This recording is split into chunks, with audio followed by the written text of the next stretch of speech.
night's thought. That Gary Puckett from Gary Puckett and the Union Gap is a perv, man.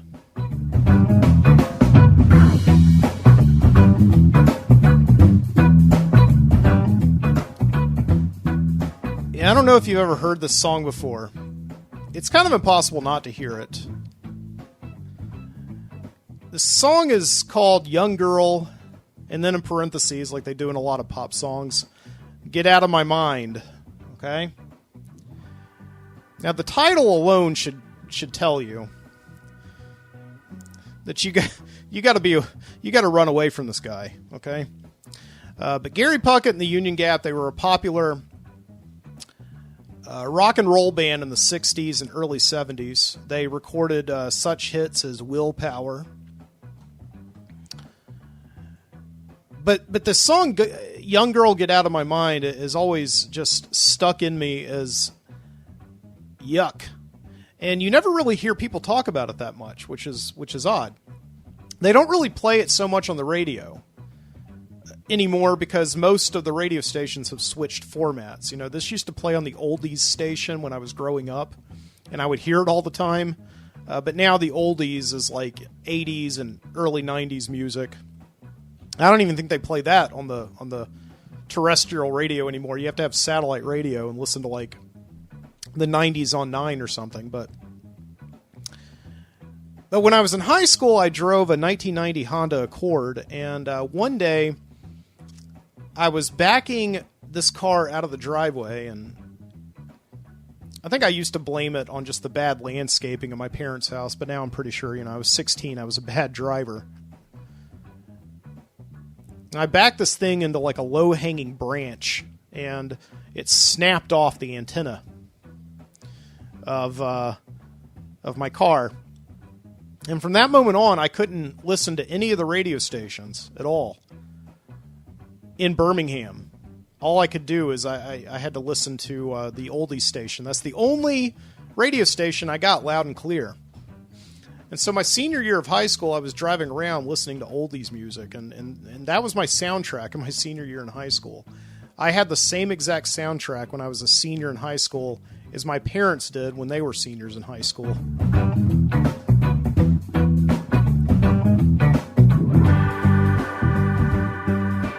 And I liked it.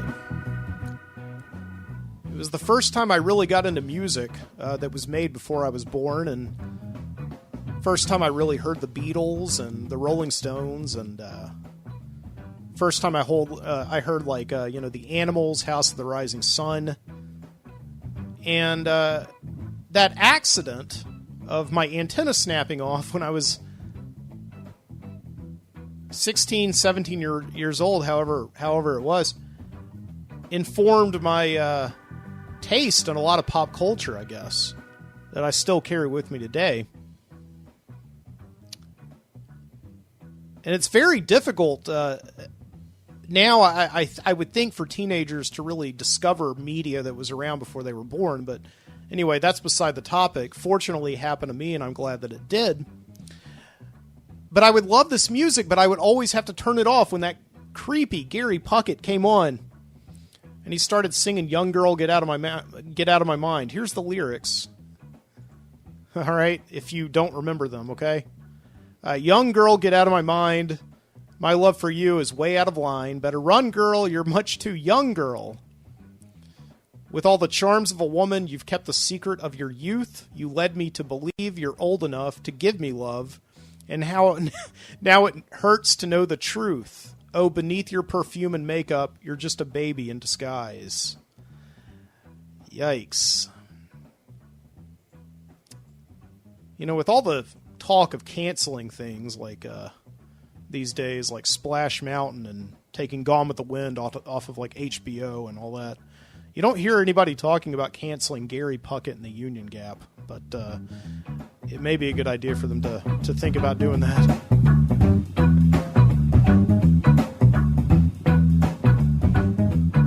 So yeah, it's about this guy who falls for this girl who he thinks is the age of consent.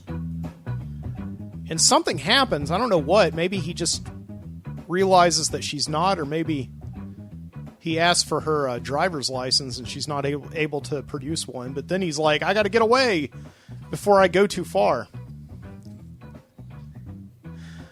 You know. So even though like the guy may be an accidental pedophile, it's still gross, you know. So yeah, every time this Gary Puckett song came on, I had to, and what was making me think of this? Well, I heard it this week. I can't remember on what. I think I heard it. Oh yeah, it came on my my Spotify. I was listening to a playlist of music from the 1960s, and yeah, this Gary Puckett and the Union Gap, "Young Girl, Get Out of My Mind," came on, and I had to immediately do what I always did when I was a kid. You know, turn it off, flip to something else. No, I don't want to hear it.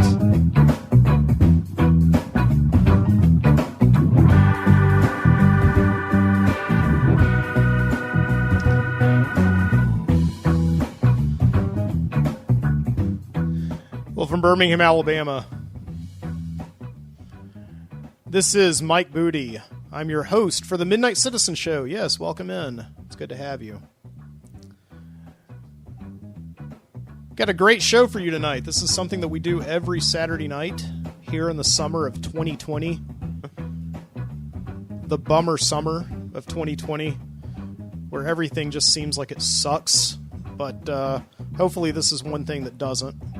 I'm glad you're able to join me here. I'm live streaming tonight, so if you are live with me tonight, welcome. I appreciate it. You don't have to feel like you have to watch the whole live stream, because I do have a pretty epic show for you planned tonight.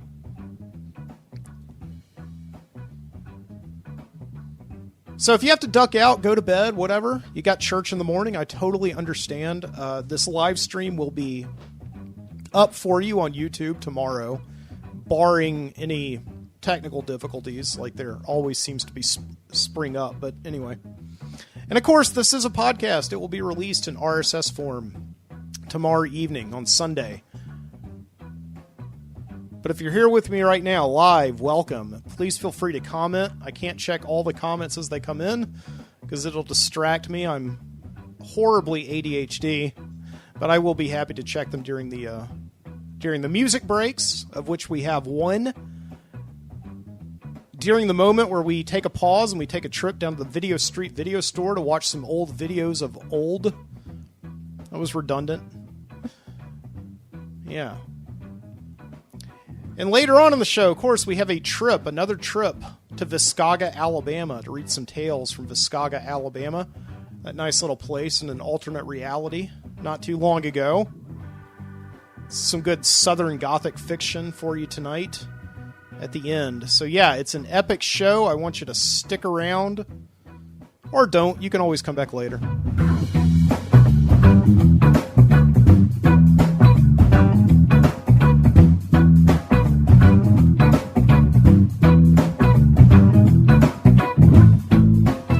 So, you know, maybe I'm being a little bit too hard on Gary Puckett. Because the song actually wasn't written by him. It was written by this guy named Jerry Fuller. I did some research on this week, actually. But still, you know, Gary still delivered the message, so it doesn't really make it quite right. But there is this thing about a lot of music, a lot of pop music that spreads controversial ideas or talks about touchy subjects. And this is actually covered in this movie, Under the Silver Lake. The fact that most of the music that sort of guides our lives and informs us as human beings and is there and our highest of highs and our lowest of lows, and it's always there to soothe us, you know, wasn't written by the people who we tend to believe care about the words. You know, they're just the messengers. The actual lyrics are written by people behind the scenes who may indeed have ulterior motives. Now, this is very conspiratorial. I don't know if it's actually true, and I don't think anybody's ever going to know if it's actually true unless there's some kind of a top-level whistleblower within the government, like the IRS or at the CIA saying, yes, I actually did write Love, Love Me Do, That song's not about loving me do. Well, it's about nuclear war. I don't know if that's ever going to happen. But we do have these people behind the scenes who are writing very controversial things for mass consumption, for us to take in and make popular. And they guide our lives, and they inform us, and they get within our psyche, and they start making us do questionable things, right? So what I was going to say is that when somebody like Gary Puckett, comes out and says such a controversial thing as "young girl, get out of my mind," I'm going to have sex with you, all right? It's something that just hits you over the head so hard that you just kind of accept it as reality, okay? There are fringe beliefs, and there are people who are not afraid to express their fringe beliefs, and once they start doing it, we kind of go along with the program. But, the interesting thing is that, right now we obviously live in the age of fringe beliefs and people just coming out and saying really outrageous things. And I think a lot of them are doing it just to see who will bite. Right? Like the anger and the vitriol that they receive from their crazy rants, that's the product. There's really nothing that they want you to do about it but get mad. Okay? And what does that getting mad do? It keeps us from being productive and actually accomplishing things. And I see that we have kind of a lot of this happen lately. It also allows I'm getting ahead of myself. I want to play you this short video compilation. I'm not gonna play the whole thing for you. Okay.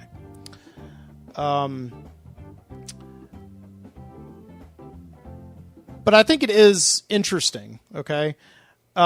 This week in Florida, there was some meeting of a city council or a government council or whatever. I didn't do my research on this, okay? But a bunch of these people, got up. For a while, our world was taken over by people who believed that vaccines were bad for you. We had these anti-vaxxers. And now it seems like more and more we have these anti-maskers that people are really crusading against.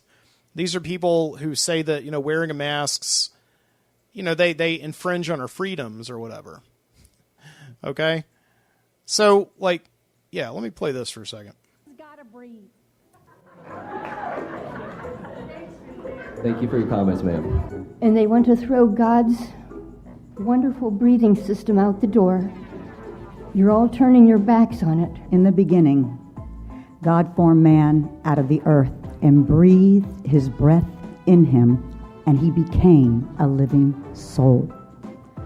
Where do you derive the authority to regulate human breathing?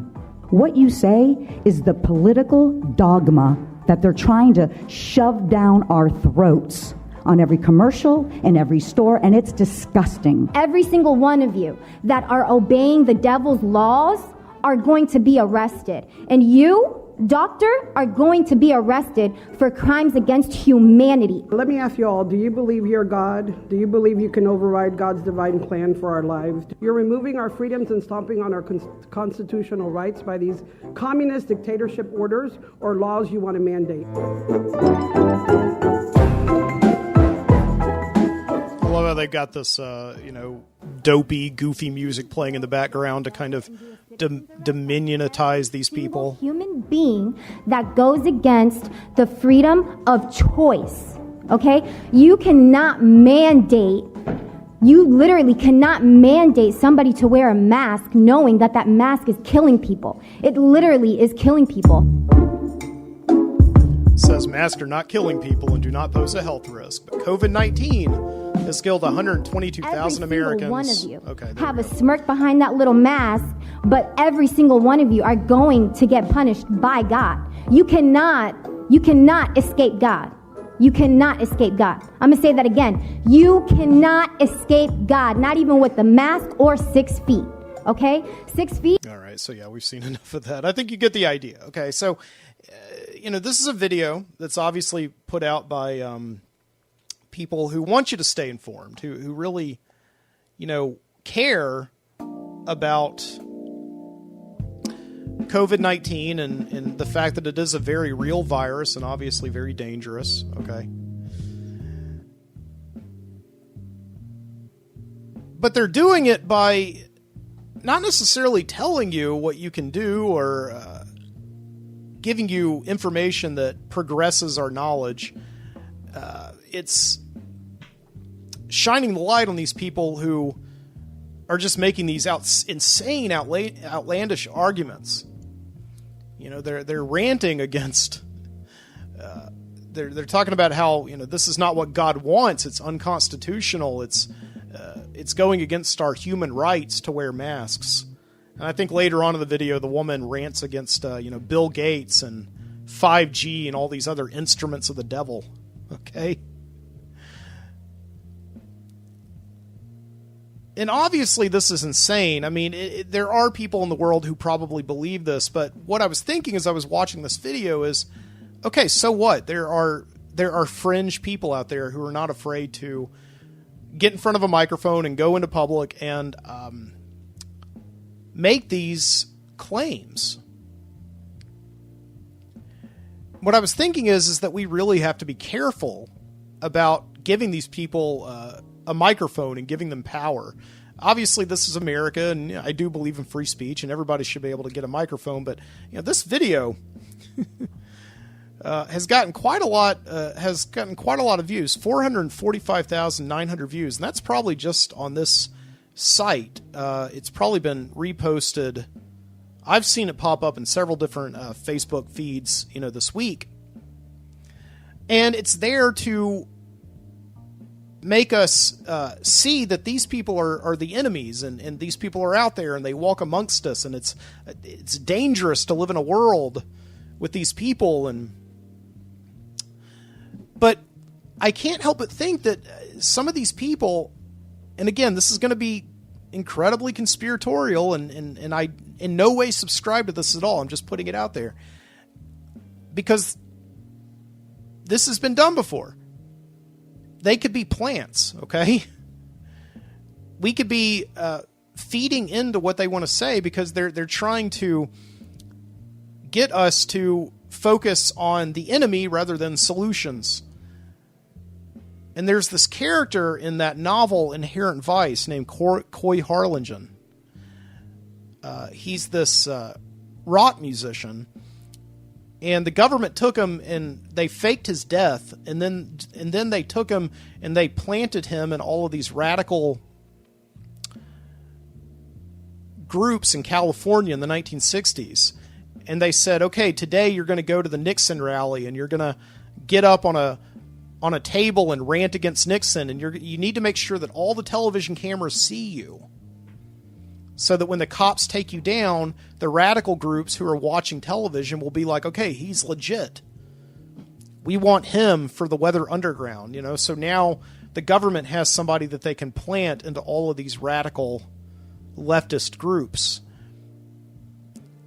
And part of me sees that may be what's happening right now, is that we've got so many people right now who are not afraid to get on camera and say these wild, outlandish beliefs. That maybe these people are, maybe a radical, militant, alt-right group will see this woman, okay?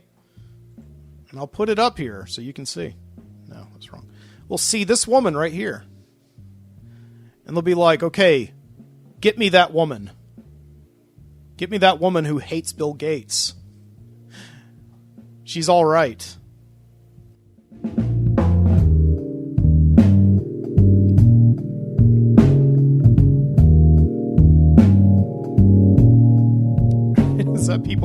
Does that make any sense? I don't know. So, yeah. So welcome in. So, yeah, we're here in Birmingham, Alabama. It's been a beautiful. Just an absolutely beautiful week here in town. That's not really true. I mean, it's been raining, but it's okay to have summer storms. Sitting in here during the day, trapped inside, watching the rain. I've been getting out a little bit. Yeah, this, quarantine is lifting and people are going outside again. And I had a meeting with my principal this week, because as I said, I'm a teacher, and I had a meeting with my principal this week, and she said that as of now, we are planning to go back to school in August. We're going to socially distance. We're going to wear masks. The whole world is ready to get back out there and put safety restrictions in place and all that. But yet there continues to be a lot of people out there, of course, and I see them walking by my Midnight Citizen studio every night, not wearing masks, walking down to bars, but, yeah, this whole thing with masks has just gotten out of control. I mean, just how some people wear them, some people don't. People who don't wear them see it as an infringement on their liberties or whatever. It's become more of a political philosophy to wear a mask than it is just, to be safe. But I don't know. But yeah. Yeah. So the pandemic is still raging on, but the quarantine is lifting. I'm seeing effects every single day of what's going on here. This week, I was sitting out on my front stoop in the evening one night, having a cigar, as I like to do. And this neighbor pulls up in his car, and he gets out with like a suitcase. And he's looking like super physically fit, and I hadn't even seen him in about 2.5 months. I thought he had moved. I legitimately, I had conversations with other neighbors, yeah, that guy's moved. He's gone. So here he comes, and he's coming in. He looks like he's just been doing nothing but working out for the last 2.5 months, and he's lifting his suitcases up with one finger. And I'm like, man, I thought you moved out. And he's like, no, I've been quarantined in Connecticut for 2.5 months. It turns out he went up to Connecticut on a business trip, and then the world turned upside down, and he just got back Tuesday night.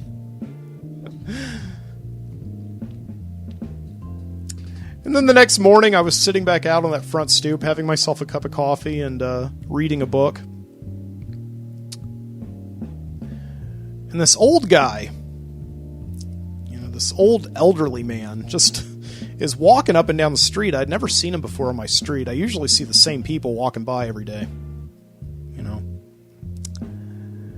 And he's walking around, and I noticed that, he's sniffing, And he stops in front of my building, and I just look up, because he's there for, an uncomfortable amount of time.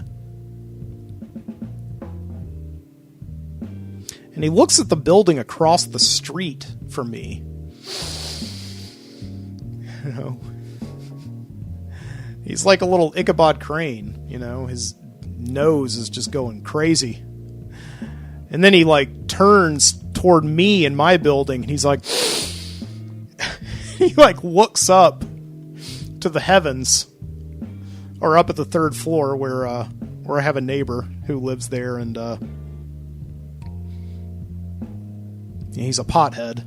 And he starts talking to me, and he's like, man, I lived up there up the street. My dealer, man, he's been quarantined somewhere for 2.5 months. I can't get any marijuana in the city anymore. I was like, oh man, I guess that's, I'm sorry. And he says, yeah, man, I've just been walking around the neighborhood. It's come to this. I'm just walking around seeing if I can smell pot.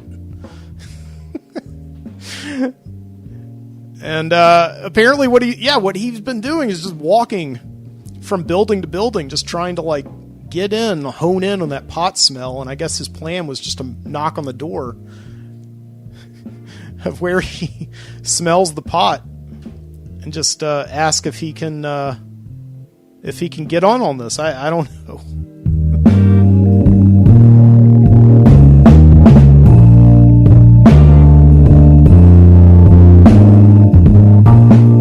So, but yeah, Alabama, the numbers in Alabama of COVID-19 continue to go up. We are a high infection state. And as a matter of fact, you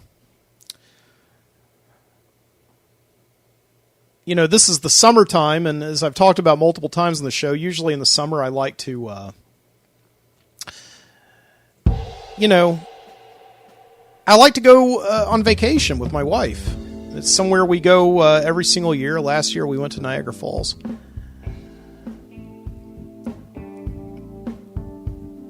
And this summer we're going to put those plans off because we can't go anywhere. Not only has obviously this quarantine been really difficult on our money situation, so we don't have as much money as we would usually have this time of year. But so much stuff is still closed down, it just wouldn't be worth it. My wife and I are also teaching summer camp throughout July, but this week it turns out that one of the weeks for summer camp actually didn't make enough numbers. And so I was like, okay, now we have an extra week in July. Maybe now we can actually go somewhere. But then this news came out that Alabama is a high infection area.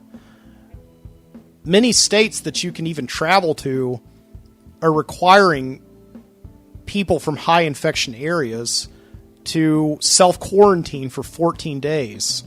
And if they don't, then you can face stiff penalties. Jeez. So yeah, here's an article in Forbes.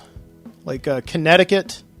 On June 24th, Connecticut joined New York and New Jersey in launching a new mandate requiring travelers from states with high rates of COVID infection to self-quarantine for 2 weeks. Travelers from states with infection levels of 10% per population, per 100,000 population, on a 7-day rolling average will be required to quarantine upon entering New York, New Jersey, or Connecticut. Currently, the new mandate applies to travelers from Alabama, Arizona, Arkansas, Florida, North Carolina, South Carolina, Texas, Utah, and Washington.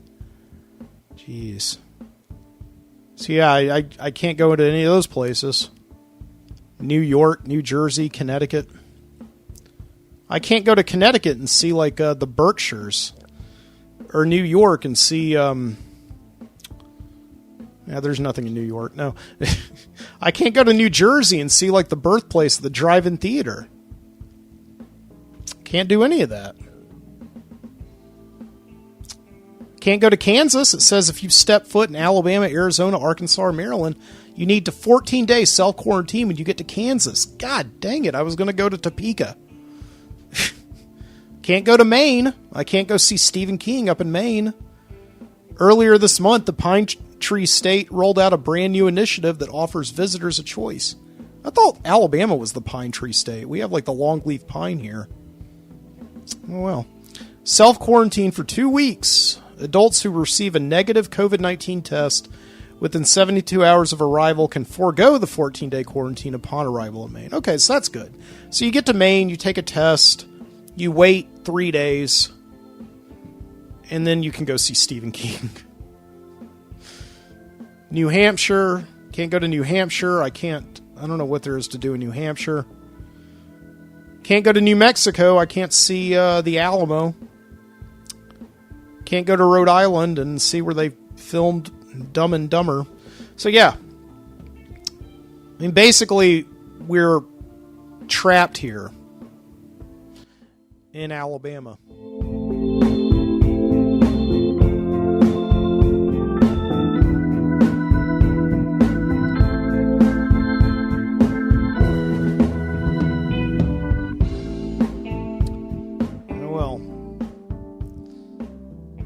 And you're trapped in here in the studio with me on a Saturday night. This is Mike Moody. You're listening to the Midnight Citizen. Here's some music for you. I'll be back in a minute. Well,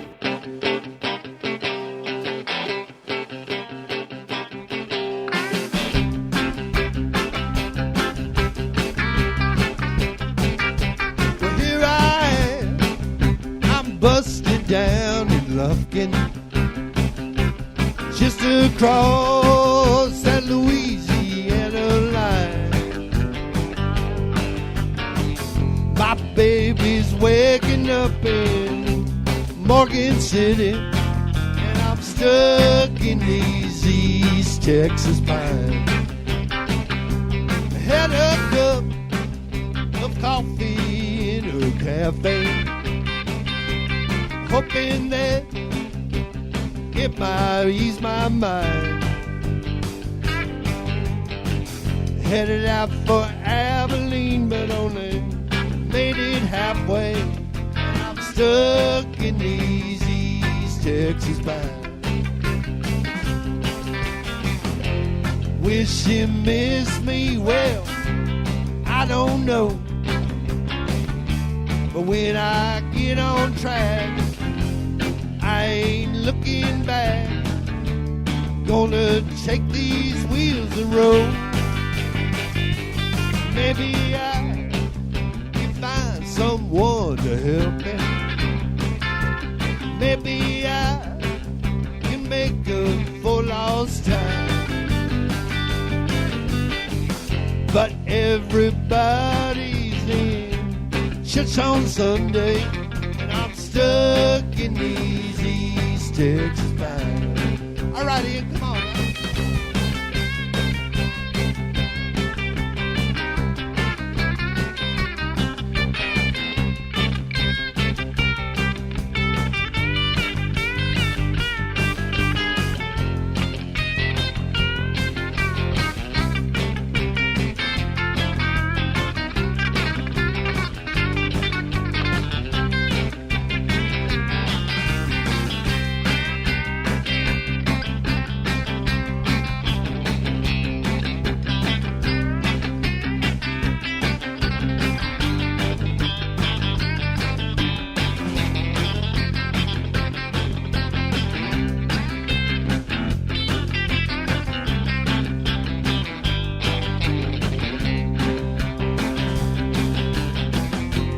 Wish you missed me, well, I don't know. When I get on track, I ain't looking back. Gonna take these wheels and roll. Maybe I can find someone to help me. Maybe I can make up for lost time.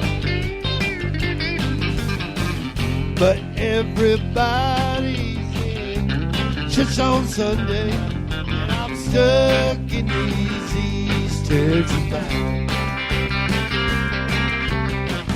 But everybody's in church on Sunday, and I'm stuck in these East Texas pines. Yes, I'm stuck in these East Texas pines.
my text been read, but is he coming through? It can't be lit when I got Bay throwing shade. I'll take my sleepless nights if they're sleepless next to you. But oh, we've got problems for days. I've been ghosted before. Ooh, I'm not afraid of being alone. If you're smashing that like button so hard, then baby, why is Tinder still on your phone? 'Cause when Bay goes crazy, oh, when Bay goes crazy, when Bay goes crazy, baby, she go crazy. When Bay goes crazy, I work all day, I work all night, I work to get it right. That's when I know I got a ghost.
When Bay goes crazy, oh, when Bay goes crazy, when Bay goes crazy, work all day, I work all night, I work to get it right. When Bay goes crazy, I gotta go, sleepless nights and all of those endless fights. That's when I know. That's when I know. That's when I know I've got a ghost.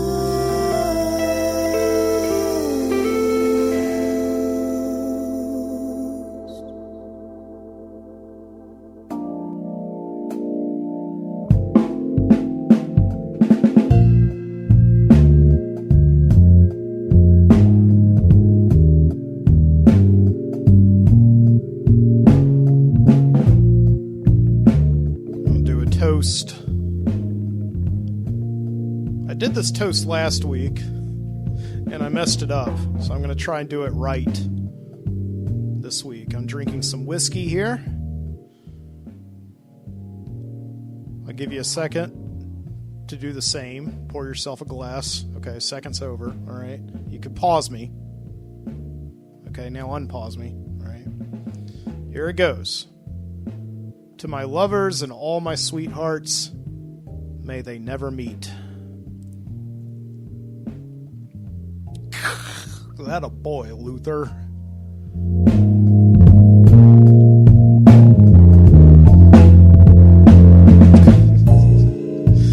Welcome back to the studio. Midnight Citizen Studio. I hope you enjoyed that music break. It was a fairly long music break, but I enjoyed it. Kicking us off, we had a song called East Texas Pines. Nice country western rock music by Miller and Sasser. And then we had another song this week from Forget the Whale by Ghost, quickly becoming one of my favorite recording groups, one of my favorite artists on the freemusicarchive.org, where I get all the music that I play on the music breaks for this show, The Midnight Citizen. That was from the album Take to the Skies. And yeah, Dan from Forget the Whale actually reached out to me this week and said, thanks for playing our music on your podcast. I mean, Dan, the pleasure is all mine, honestly. I just appreciate it so much that musicians just put all this time and energy into recording music. It cannot be easy. And then they make it all available for free for freeloaders like me to play on their podcast. So I really do appreciate it. Thank you.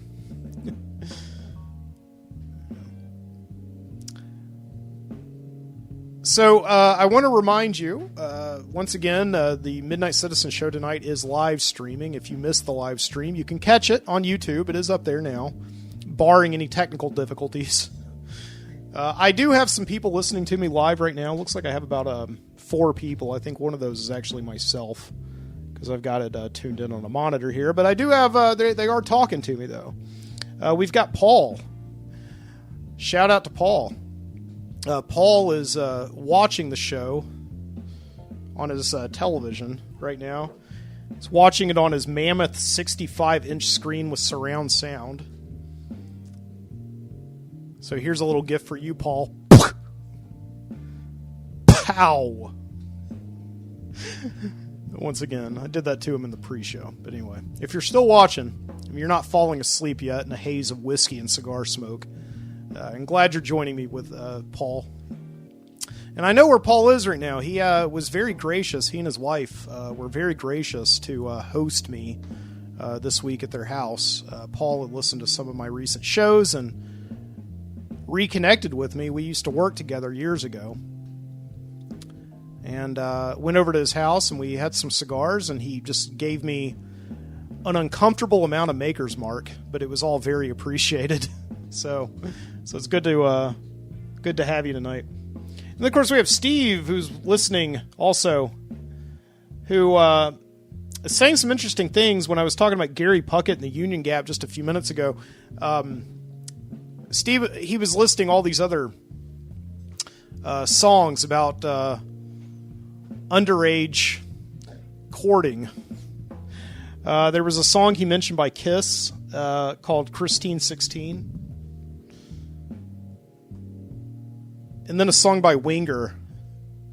What was that song called by Winger called? He said it's just called 17. Was it Winger? That was the shirt that Stewart wore on Beavis and Butthead, wasn't it? The next door neighbor Christian kid. He listened to Winger and songs about underage dating. I don't know. Steve also asked if I could put my lost episode, even if I found this episode again, which I do have it, okay? He wants me to put it back on the archive, and I will never put it back on the archive. I'm sorry. I really apologize. It's episode number 94. I don't remember the title of it.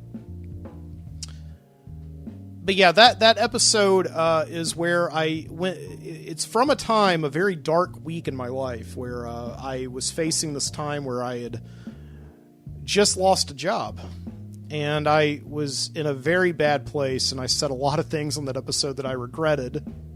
I tried to keep it respectful, but I think I at some point got into a rant and then went home and furiously released the episode so I could get all of my selfish thoughts out into the universe, and then I very quickly retracted it. And then a day later, I got my job back. So it was. I'll tell that story sometime. Yeah, he does have a point that I'm no longer working at that job. So he says, "What's the harm?" Well, I think the harm is I'm working at another job right now, and I do not. I just simply, it was not a very proud moment in my professional career. So episode 94 is lost to history, I'm afraid to say. So, but if you want to watch and listen to all the current episodes, once again, I want to remind you that I do have a podcast feed. It's on iTunes, and we're on Stitcher and YouTube, and I don't know, there's another one out there I forgot about. I mentioned iTunes. Yeah. Where else are we? Spotify. Yeah, we're on Spotify as well. So you know. So if you got an interest in listening to these shows, okay, more of them, downloading them, subscribe to them, please do on any of those podcasting apps. And if I'm not on your favorite podcasting app, then drop me a line at mikeboody@gmail.com, and I'll be happy to submit the RSS feed and get up there, okay?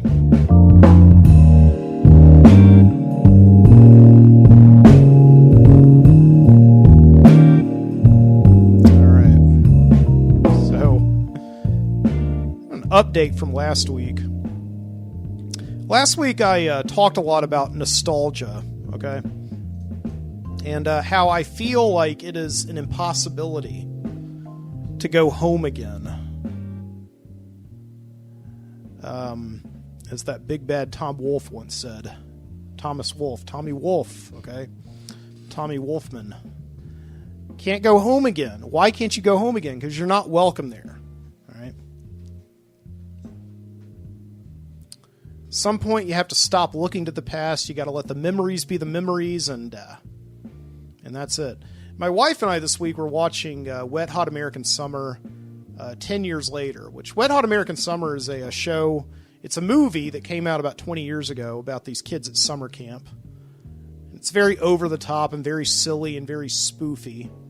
And then they came back to Netflix and they made two back-to-back series. One was The First Day of Camp, which took place, the movie takes place the last day of camp, and the show took place on the first day of camp of that same summer in 1981. And then they came back a year later, and they made a 10 years later where the campers all come back in 1991. And the overall theme of that 10 years later one was that you may be the king, but you are the king no longer. You know, there are just some things that you can never go home to because you're not welcome there anymore.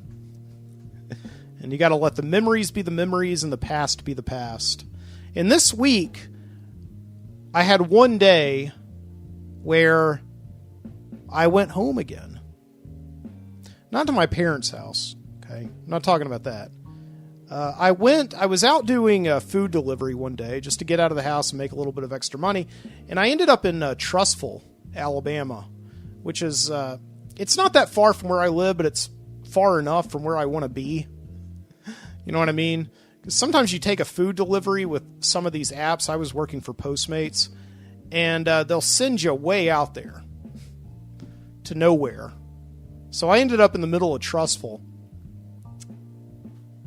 And I said to myself, you know, I'm here. I might as well go a little bit further. So I ended up going to Moody, Alabama, which was where I lived from about 1986 to 1992. I think it was. So I lived there all those years. And I've been to Moody several times within my, since I moved away 28 years ago. But never as much as I went this week. Over the years, of course, I've gotten off the interstate coming home from Atlanta or going to Atlanta or going to my grandmother's house. I've gotten off at the interstate at Moody, Alabama to pee or get a Coke, or eat at the Cracker Barrel.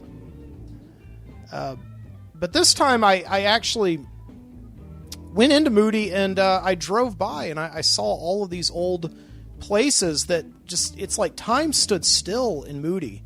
Like right there on the interstate, of course, there's been a lot of development and move in. It started with the Cracker Barrel back in 1991 that moved in just off the interstate. And then when the Cracker Barrel came in, there was just this big sea change in business in Moody, Alabama. But if you go a little bit, about a half mile or so past the interstate, everything has pretty much stayed the same. There are these big vacant lots that just are still void of life, as they were when I was in elementary school in the 2nd and 3rd grade. This big, ugly shed that used to be a Southeastern Meats grocery store. Or no, it was a Warehouse Foods. That's right. It was still a big, ugly shed, but it's no longer a grocery store. Now it's like a gym in a big, ugly shed. But I was driving by there. I was like, man, there's the parking lot where I remember I was sitting listening to the car radio one hot summer day in something like 1990 or 1991 and finding out that my hero, Pee Wee Herman, had been arrested for indecent exposure. That's the one memory I have of that parking lot in Moody, Alabama. I'm not trying to laugh or anything. That's very serious, but maybe he was a Gary Puckett fan. But yeah, so I drove further on, and I drove by my old house. And I talked about last week how I had gone by my wife's old house in Homewood, Alabama, where she had grown up as a teenager. And we had stopped in front of the house and taken some pictures so that she could send them to her dad. And they completely redone the landscaping and redone the siding and painted it. It just didn't look familiar at all. And I felt like we should not loiter there for too long because the owners were going to come out and, get angry at us for just loitering there. And I had the same feeling when I went by my house in Moody, Alabama, that I moved out of when I was 10, and I haven't been there in 28 years, that I was going to be asked to leave. I'm not welcome there anymore, okay? And everywhere I went, the backyard of my house in Moody that I could see from the road, my old church, the First Baptist Church in Moody, the Moody Elementary School, where I went from the first to the third grade. They all looked so much smaller than I remembered them. Like, seriously, I have memories of playing in those places, and they just look so much smaller than I remembered them. I know that's kind of cliche that, when you're a kid, everything is much bigger, But it is true. It is true. And the only place that I went in that entire town that actually looked a lot bigger than I remembered it was I went down to the Moody Municipal Park, which is where I played Little League when I was in the second grade. I played like backup right field, and my little sister Melinda, she was the bat girl.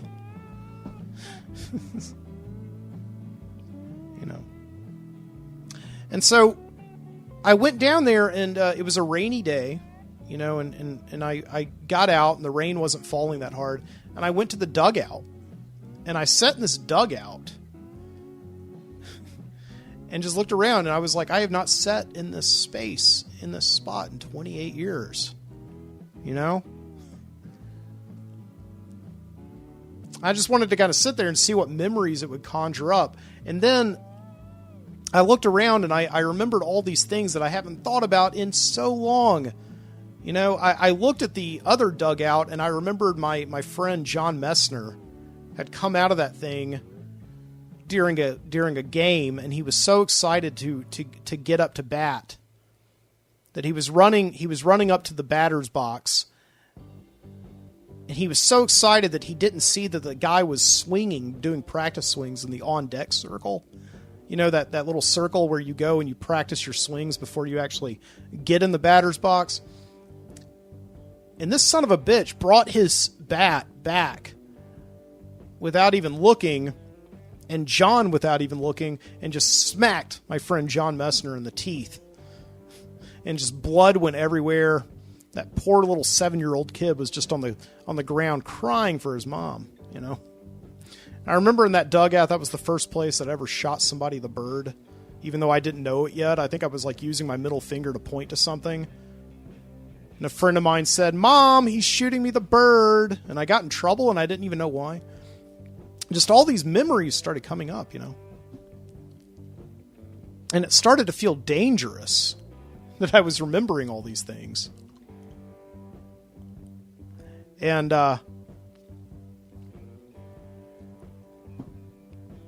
I was sitting there for about 10 minutes or so, and suddenly this one guy started to come around on like one of those bobcats, that they use to move earth around.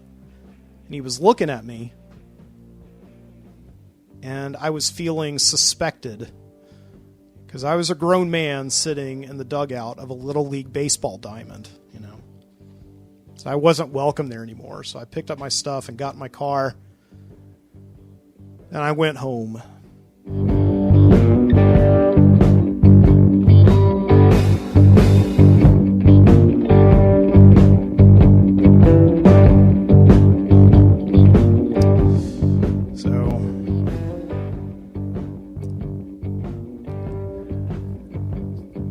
yeah, in Birmingham, as I said, businesses are slowly reopening.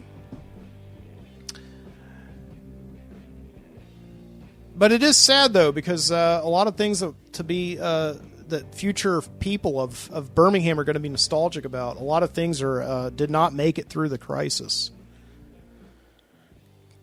And this past week, a major business failed in Birmingham, could not make it through the crisis. It was called the Urban Standard Coffee Shop. And this is a big deal, because downtown Birmingham, a lot of people don't go down there that frequently. Or at least they used to not, because there weren't any businesses unless you were like, working for one of the banks downtown or something like that. Or like a rent-a-car place. You weren't going downtown. And here comes this coffee shop about 12 years ago called the Urban Standard. And it creates this unique environment, this third place environment to go. And in the early days, I went there all the time. I used to take my computer when I was in graduate school and do work and drink coffee and eat their cupcakes. They're really good cupcakes. And they've been a downtown staple. They are really credited as being the one business that really started attracting business back downtown and bringing people back downtown. And all these lofts started to be renovated and people moved down there. It became kind of a nice little hip area, like a hipster area,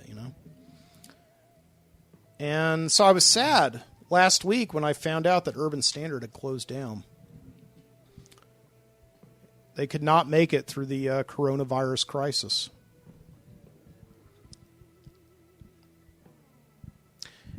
And then in the news this past week, this happened here in Birmingham.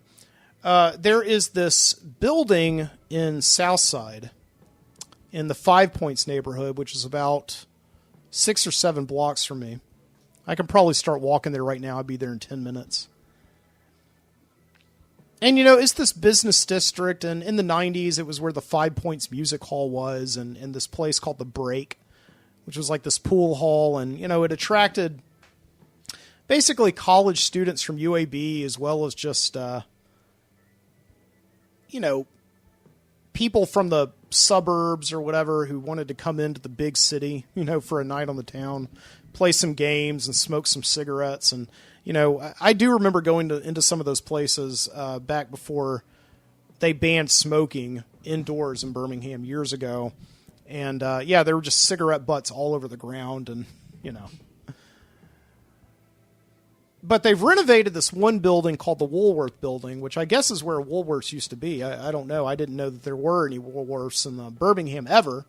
It must have been years ago if there was. I can't really say that. Woolworth. Right? But some real estate developers have bought the building, and they've turned it into kind of a state-of-the-art gaming lounge, like a pool hall and bar and restaurant.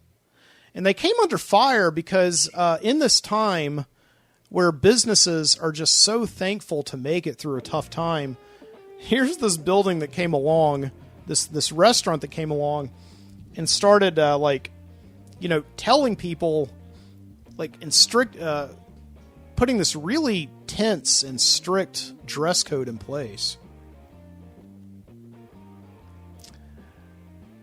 And they did it in a very snarky way. Like, for instance, what are some of their rules? Yeah. Okay, so they said no camo or cargo pants, the 90s called. They want them back. No construction boots unless you're here to fix something. No skull caps, kerchiefs, bandanas, etc. If you're a fortune teller, prove it. And so they came under a lot of fire, I think, because ultimately people were just saying, so you just want preppy white people there. They didn't, obviously were not really, they were trying to say we don't want diversity, I think is what everybody was really angry about. So, of course, in true 2020 fashion, people took to the Facebook page of this Woolworth building and just firestormed their business. And it's true. I mean, in 2020, you can't really be imposing a lot of restrictions on your already very limited clientele. You should just be happy to have people in there in the first place, I guess. But yeah, the Woolworth building, though, they issued an apology on their Facebook page, and they said, Birmingham, we're sorry. As you pointed out, our dress code policy was lousy. We've removed it. Community is a core value of the Woolworth, and we want to be a place where Birmingham can build community. We're disappointed in ourselves for creating a policy that offends our fellow Birminghamians. I thought we were Birminghamites. I don't know, maybe not. And makes them feel unwelcome, and we appreciate you calling out our failure. We have listened to your feedback, and we will find a non-discriminatory way to ensure a sophisticated experience for our customers. We are hopeful that this dialogue will encourage other Birmingham businesses to eliminate discriminatory policies. I love how they do that. I love how they are the ones with the discriminatory policies, and then they turn it around and paint themselves as leaders in the elimination of discriminatory practices. That's pretty good. That's some good marketing there. It says, we will share your comments here with businesses across the city. Well, it wasn't really a problem until you guys created it, I guess. I don't know. So, at least they've changed it. That's good. I mean, honestly, I wasn't planning on going there anyway.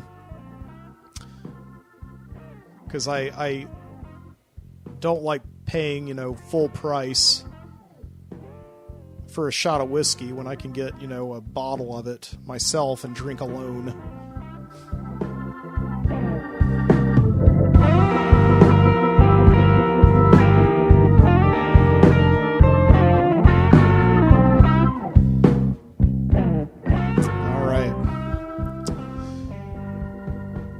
Yeah. Without any further ado, why don't we take a trip now? Why don't we go down to the Video Street video store and see what's cooking down there, watch some videos, and I'm going to be back in just a minute. So, enjoy. Oops. Just go to Action Park. There's no other park like it. When it's hot out, this is a great place to spend the day with your family. There are lots of big things for little kids to do. I love Action Park because it's so beautiful. It's like coming to Broadway. It's wonderful. Race like a pro. It's great. These are the most amazing rides in the world. I love it here. There's nothing in the world like Action Park.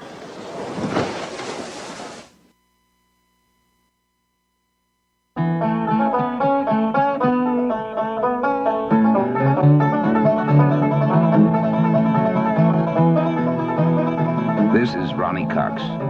He's an actor, as is John Voight and Ned Beatty. Burt Reynolds is an actor, too. These four men are characters in a new motion picture that was filmed in the hill country and deep forests of North Georgia.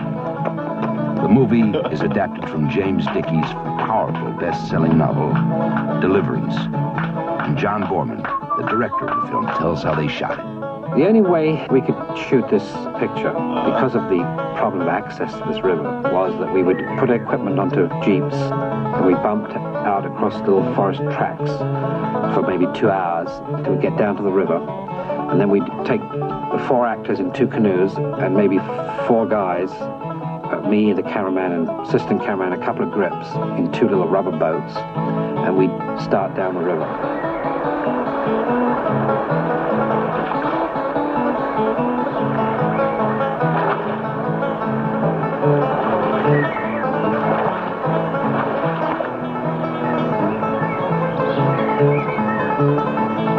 When you see that river and you realize what this country used to be, you can only weep for the destruction. Author James Dickey is also concerned over the way this natural world is being ravaged. Its survival is one of the central ideas of his writings. He talks about the losses imposed by man We are never going to be able to get out of the man world if we don't have any place to go to from the man world.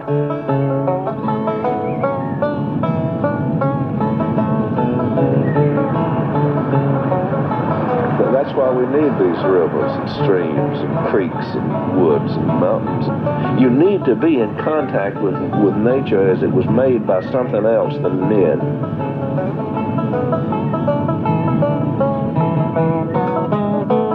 Dickey is professor of English and poet-in-residence on this campus at the University of South Carolina. He shares with Robert Lowell the distinction of being one of the major American poets of his generation. Dickey's physical presence is striking. When he writes of challenging raging white water in a frail canoe, or hunting deer with bow and arrow in the wilderness, it's something he's done himself. As a man, he leaves his imprint on everything and everybody he meets, particularly John Borman, with whom he worked on the picture.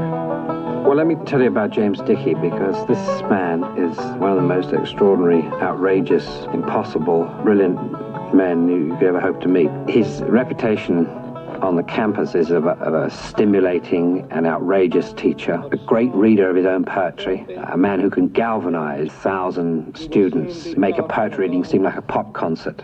With maybe some dim racial notion of being the last, but none of how much your unnoticed going will mean.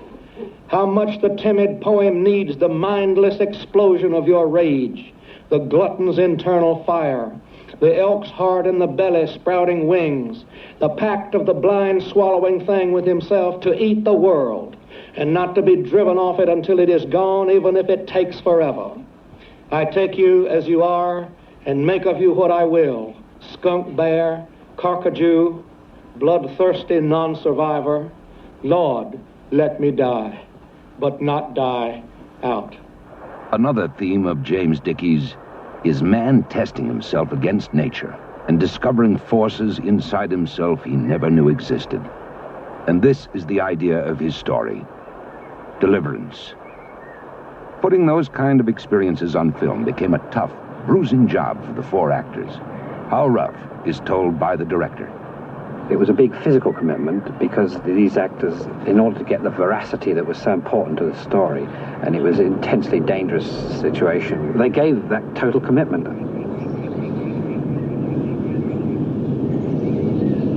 There's a sequence which is quite an important scene in the film where a character of Ed, played by John Voight, has to scale a 200-foot cliff, and John felt that he ought to climb that cliff himself because he felt there was a kind of betrayal not to use a double or whatever. And he did.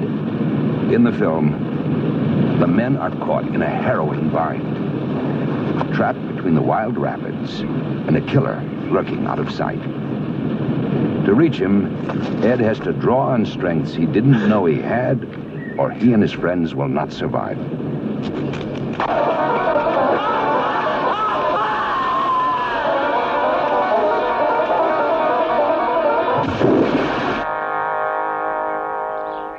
Burt Reynolds is John Voight's co-star. He plays Lewis, a powerful man with an obsession for pitting himself against nature. He finds in James Dickey an expert with the bow and arrow and calls on his help to tune up for the film. John Borman is impressed with the actor's coordination. Burt Reynolds, of course, has a magnificent physique and is a tremendous athlete, has a stunning sense of balance. He also is very interesting that he took up the bow, archery, and he achieved, in a matter of a few days, extraordinary accuracy.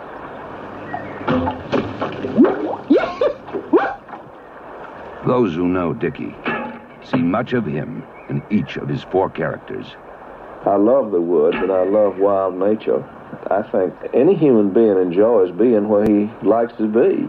And it's an important part of my particular psychological makeup. What I would like for people to imagine when they see the film is that this guy, this mild-mannered suburban fella, businessman, is really a natural-born killer. The sheriff in the story is a man who is from those parts, and he looks it. And it seemed very appropriate that Dickie played the part of a sheriff. He didn't like acting too much, but he did it terribly well because he brought to it such a depth of experience and feeling. Now, what about this?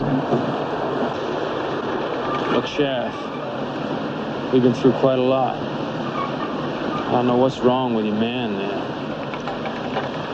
Mr. Queen's got a brother-in-law back up in there somewhere. He took off hunting a 3 days ago, and nobody's heard from him since. And Mr. Queen thought maybe all might have happened up on him somewhere. Well, we didn't. Dave, don't let him go. These boys is lying.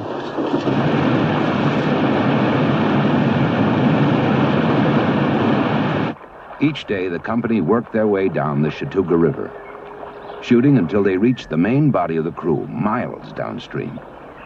If there were any smash-ups or if somebody got hurt, the actors couldn't get help until the next pickup point. It was tricky planning, but then they all flirted with constant danger during the entire picture.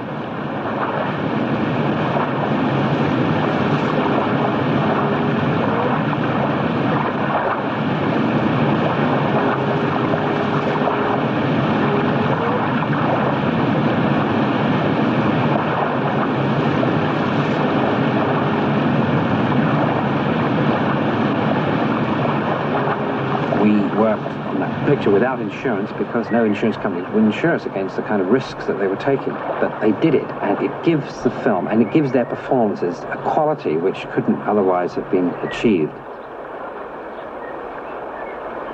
All I can say about those actors, Burt Reynolds and John Voight and Ned Beatty and Ronnie Cox, is that every one of them has got more guts than a burglar.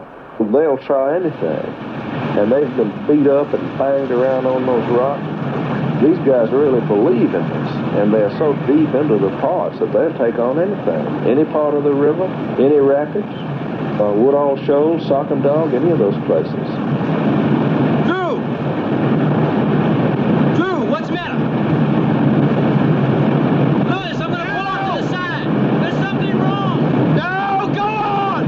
Well, what is it? Don't stop, man! No, hell, I'm going to pull in! No!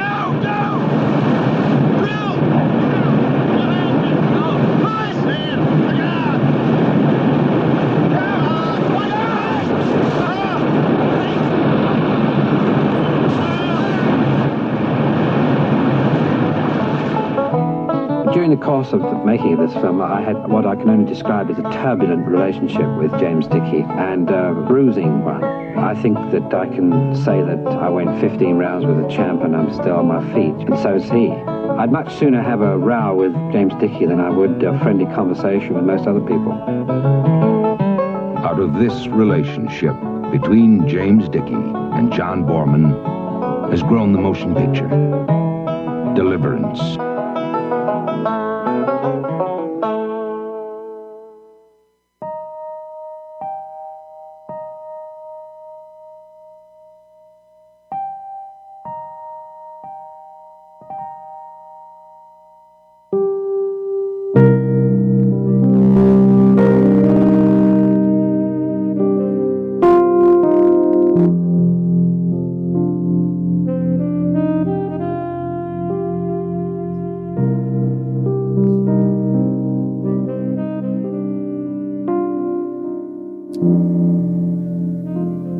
Back here in the studio now. I'm being preemptive right now and drinking some water for what I'm about to do. So excuse me. Hope you enjoyed that trip to the Video Street Video Store. We had some great records there. Yeah, we had a commercial for Action Park from 1984. The famous, I should say the infamous, regional amusement park in New Jersey that claimed the lives of several daycationers over the course of about 10 years. And then after that, we had a great little 10-minute documentary that I always remember playing on the videotape before the movie Deliverance.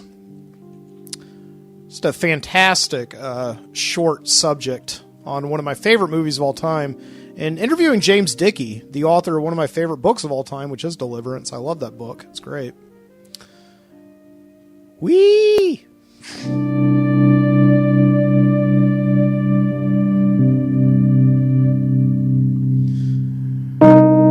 So I got somebody here in the live stream asking me, I won't mention names. Can we have VIP access to episode 94? The infamous lost episode where I took a walk and ranted about all of my troubles in a very uncensored way. No. I'm sorry. Episode 94 is sealed in the Disney vault, and you know that there's no way that it's getting out of there. It's in the Midnight Citizen vault. Maybe you can buy me another bottle of Maker's Mark. I don't know.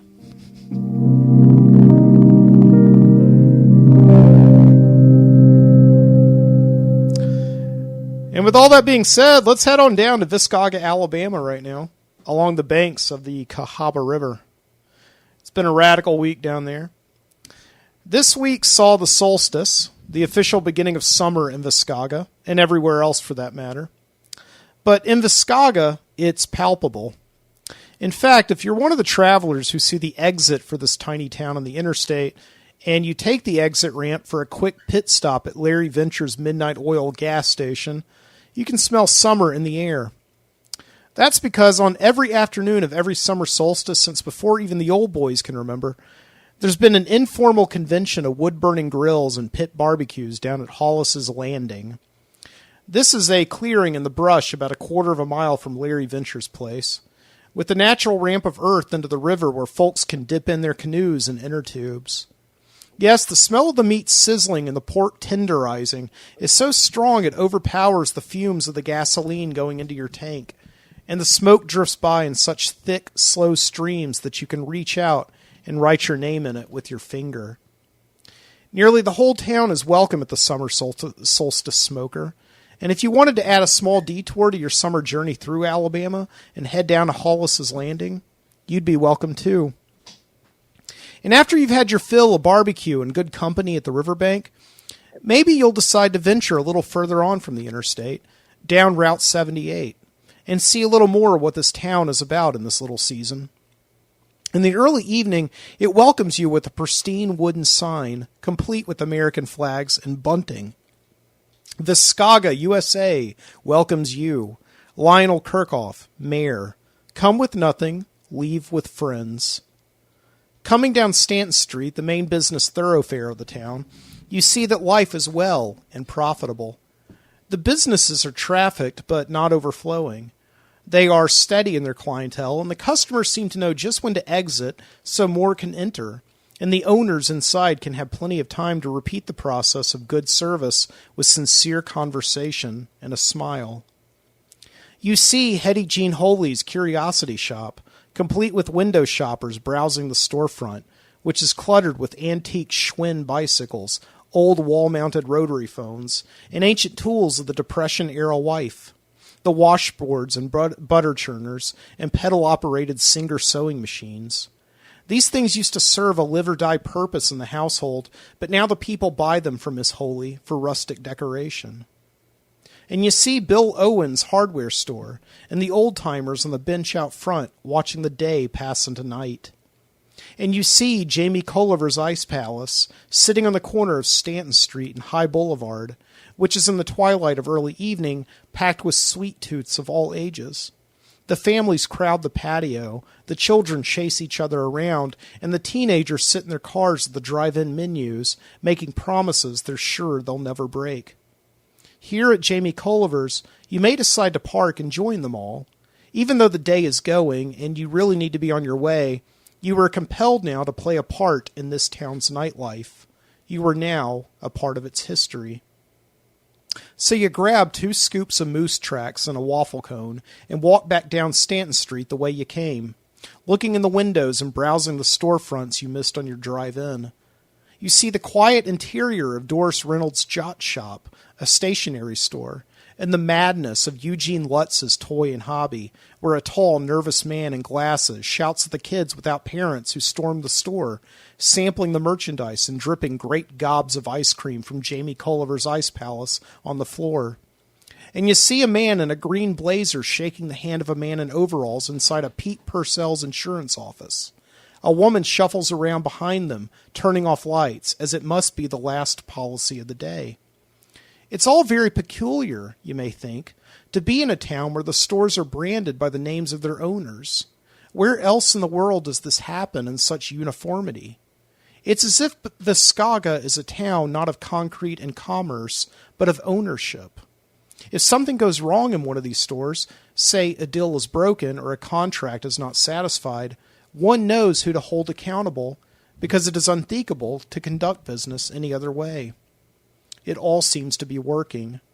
There is not an unpatronized shop that is open for business this evening to be found, and almost every storefront is complete with a sign, the owner's name above it, and posted business hours. Almost. There is one vacant business on Stanton Street, only one, and its bare facade is foreboding in contrast to the bustling shops that surround it. If you wipe away the dust from the window and peek inside, you'll see a deep, lonely blackness. Some metal shelves sit scattered and unaligned. There's a long counter that stretches the length of one of the side walls, and affixed to it are rusted stainless steel faucets and chipped plastic soda hoses. A couple of bar stools remain at the counter, long ago knocked over in careless abandon. In the back, there's a counter that rises a foot off the dirty floor. Behind it, empty wooden shelves. There is no sign above the store, but from the general floor plan, you have a pretty good idea what this place once was, and taped in the bottom of the dirty window, behind a thick cobweb, is a lone newspaper clipping from many years ago, with a headline that confirms your assumption. Hubert Callahan's Drug and Soda open for business. Below it is a black and white picture of the Hubert Callahan, a muscular man of middle age in black slacks and white lab coat, standing next to a woman and a young boy, who the caption says are his wife, Susan, and his son, David, age 8. They stand in the very spot that you are standing in now. Behind them, the pristine pharmacy with a sign draped across its entrance, proudly announcing the grand opening. The clipping is a tiny blurb introducing the Callahans to the town, and that they are happy and proud to be a part of the Viscauga business community. There's no date on this clipping, and due to the man's family being dressed in timeless attire of formal introduction, the picture may have been taken a year ago or 50 years ago. Now, you must get in your car and leave Viscauga. The sun has completed another full arc on the longest day of the year, and you have miles left to go. You leave satisfied, though, and you feel the sign that welcomed you into town was right.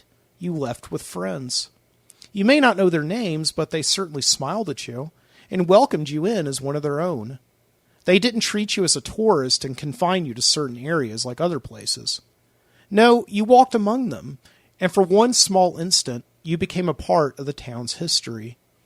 Still, though, the dark place haunts you. As you wind down 78, further from the town, you think of the man and his family in the newspaper clipping, all smiling and long gone. What had transpired since that photo was published? Why was his pharmacy empty in a town where business was booming? In the kind of small town where most storefronts go empty, unless they are a franchise or owned by some big corporate chain. Perhaps you are haunted by the photo because as you come closer to the interstate, you realize that in just a few moments you will be in just as much a forgotten piece of the town's history as the Callahan family. A fleeting memory in the sweep of time. As you pass Hollis's Landing, the last vestige of life in Viscauga, you see that another summer solstice smoker has passed into history along with everything else, and the clearing is now void of all life and smoke. That is, except for one car. It's a Jeep with an equipment rack on top, which is empty. You remember your friends at Hollis's Landing telling you early in the day that this is a popular place for one to launch a canoe and drift down the Cahaba River. Sometimes one may stay overnight, as there are plenty of good and established campsites downriver. You assume this Jeep must be here for the night, and then you think nothing more of it as you once again pass Larry Venture's midnight oil filling station and enter the interstate, the dark town behind you, perhaps for good. The Jeep will indeed be there all night. Its occupants, 4 of them, launched their canoes from Hollis's Landing early that afternoon, just as the early arrivers to the summer solstice smoker were getting in full swing with their grills and pits. Now, several miles downriver in the dark night, in the woods, they camped, their canoes safely tied with bowline knots to pine trees, and them perched on the riverbank, sitting around a campfire that crackled under mess skillets of simmering southwestern corn and breast of chicken. And 3 of them, 2 boys and 1 girl in their later teenage years, listened intently, in careful silence, to another boy in his early 20s as he spun a tale. All right, so the day before this guy gets married, he goes over to his fiance's house to see her one last time before the wedding, and nobody's there, okay? He, looks all through the house, and then he doesn't see anybody, right? But then, when he comes back in the kitchen a second time looking for her, who does he see but his fiance's hot younger sister, you get me? And she's, smoking hot, right? Cannons out to here. The guy telling the story, Gray Walker, extended his hands at full length in front of his chest, taking a breath to allow his audience to become lost in the fantasy. Across the fire, his buddy, Logan Gardner, chuckled long and loud, his fat body losing its balance and slinking off the log that he sat on. Next to Logan, Mac Nix sat more restrained with a polite smile, which thinly masked a cringy lump in his throat. He was sure he had heard frogs scatter into the water, which were startled by Logan. "So she's real stacked, right?" Logan said. "Yeah, she's stacked," Gray said. "Listen to what I'm saying. Big cannons out to here, long legs, short shorts, and you can see the outline of her." "I think we get the idea," Cherry Prince chimed in. She was smiling and going along with it, but Mac couldn't help but notice a deep level of disdain for this guy sitting next to her. Or maybe it was embarrassment, a humiliating feeling that she got for hyping this Gray Walker idiot up to him, saying he's a really sweet guy, as she begged him to come along on this safari. "Sure, Cherry, if he's such a sweet guy, then why do you need me as a buffer?" "Okay, so you get the idea," Gray said. So anyway, his fiance's hot sister is standing there in the kitchen, and she says to him, "Sweetheart, I know you're getting married to my sister tomorrow. I know you love her and you'll never leave her.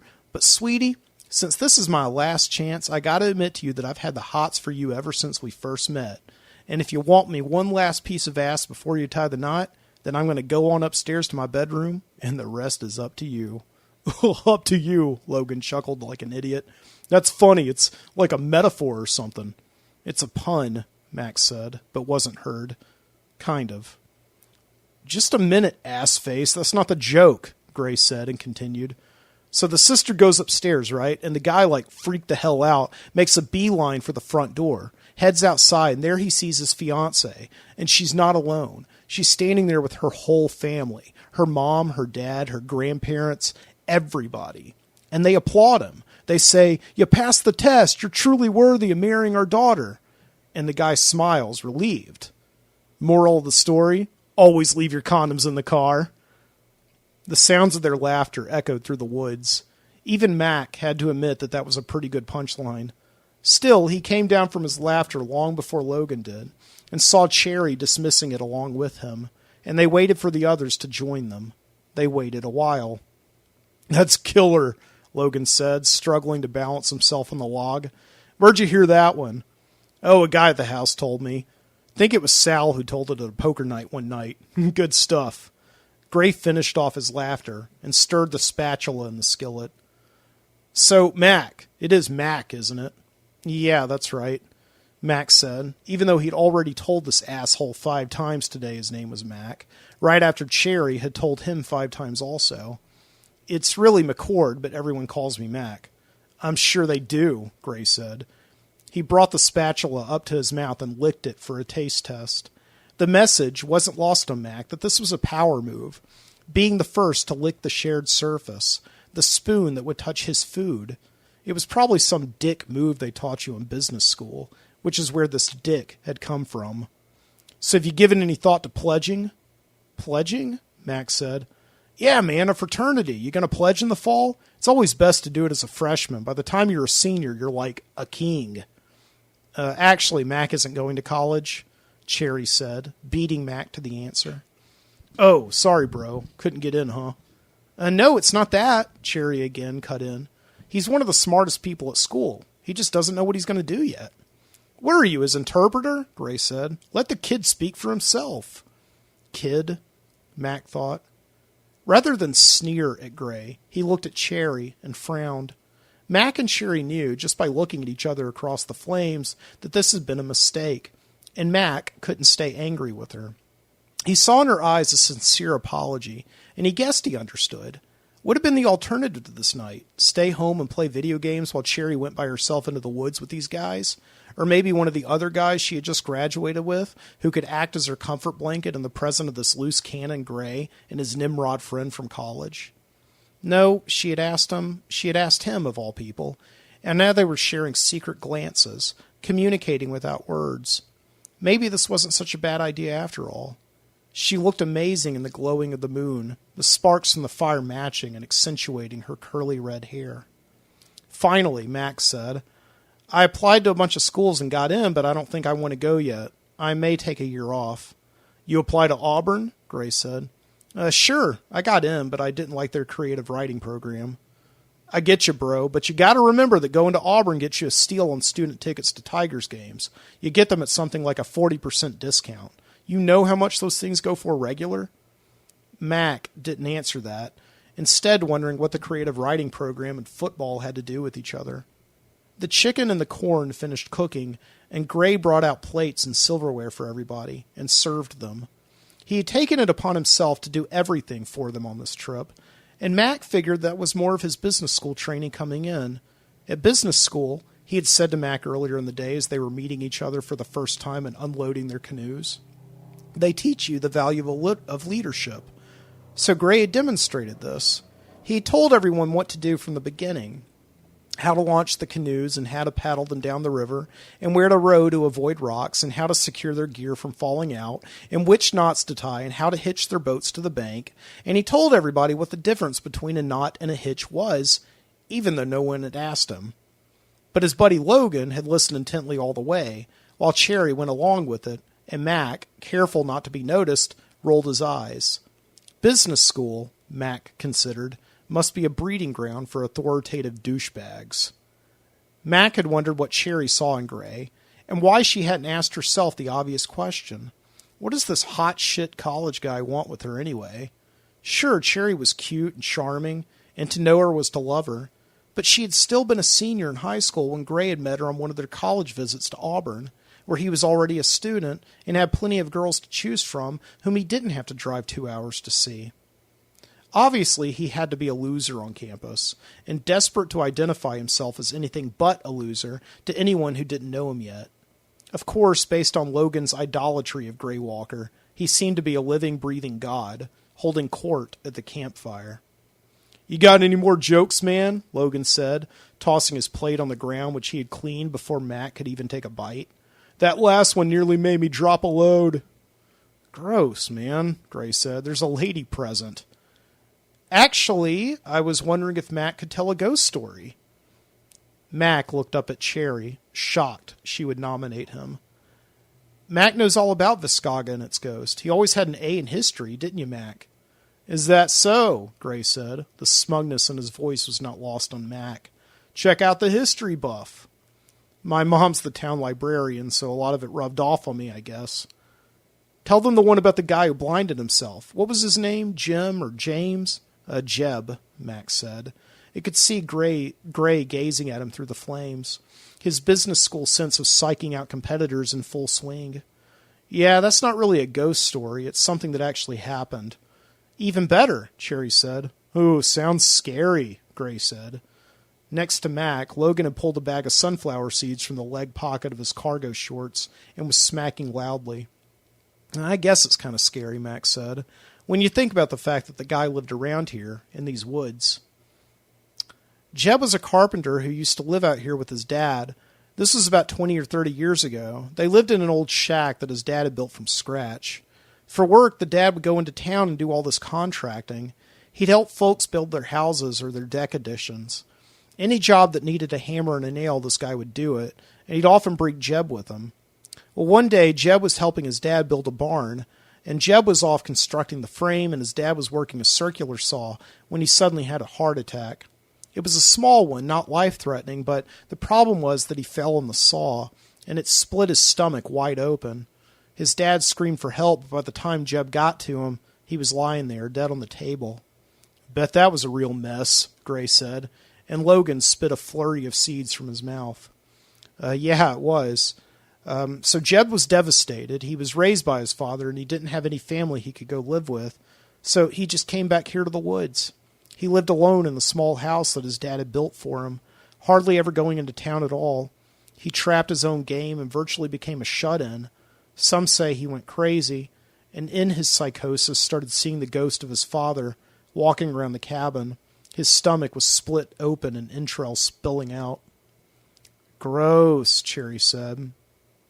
Mac watched as Gray seized the moment to put his hand around her back and pull her in close. Mac wondered if he was aiding and abetting her inevitable seduction, betraying his very reason for agreeing to come out here in the first place. Anyway, Mac said, he couldn't stand the sight of seeing his dead and brutalized father anymore, so one day he came into town and he walked right into the hardware store. He took a knife and split open a bag of lye and tossed it in his eyes, blinding himself. Holy shit, Logan called out through his mouth full of sunflower seeds. That really happened? Yep, Mac said. It was witnessed by 5 or 6 people and written about in the paper and everything. What happened to Jeb? Cherry said. He was taken into custody and a judge sent him off to Bryce in Tuscaloosa. It's a mental institution. All right, so let me guess, Gray said, smiling. His father's ghost still walks these woods at night waiting for his son to return. I don't know, Max said. I've never heard anything about that, but Jeb seemed to think something was out here. He was convinced enough to blind himself.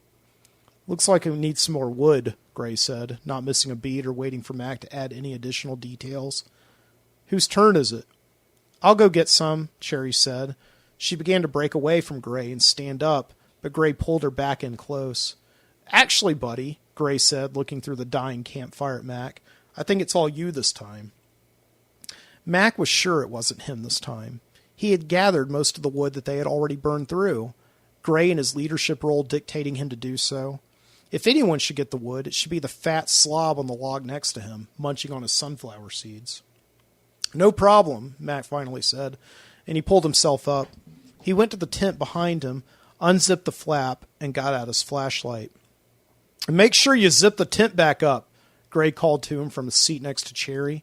We don't want any snakes getting in there, all right? Whatever you say, you big royal asshole, Mac thought to himself. Mac zipped the flap back up and walked into the woods. Whether the tent was zipped up or not, Mac was sure that Gray could care less. They had brought 2 tents with them and put 2 up. One was for Cherry as the lone girl, and the other was for the 3 guys. Of course, that was the arrangement they had made in town, but Mac was sure that in the woods things would be different, and just as Gray had ordered Mac into the canoe with Logan, his excessive weight dipping the front end of the boat into the water as they rowed, Gray would surely talk his way into sleeping with Cherry in her tent and leave the 2 other guys to fend for themselves. It was a scenario that had haunted Mac ever since they had shoved off from Hollis's Landing, him in a tent with a fat tub of guts and his snoring and farting, the crude sounds only being interrupted by the sweet and slow moans of ecstasy from another reality in a tent just 10 feet away. When Mac had gathered an armful of sticks and other dry deadfall, he returned to the camp to find only Logan, staring at the glow of the fire and chomping slowly on his seeds. What took you so long? He said. Did old Jeb get you? It's his father, Mac said. Where are the others?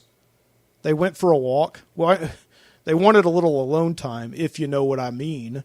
And Logan began making a gesture with the pointer finger of one hand and the knuckle of his other that Mac had to look away from.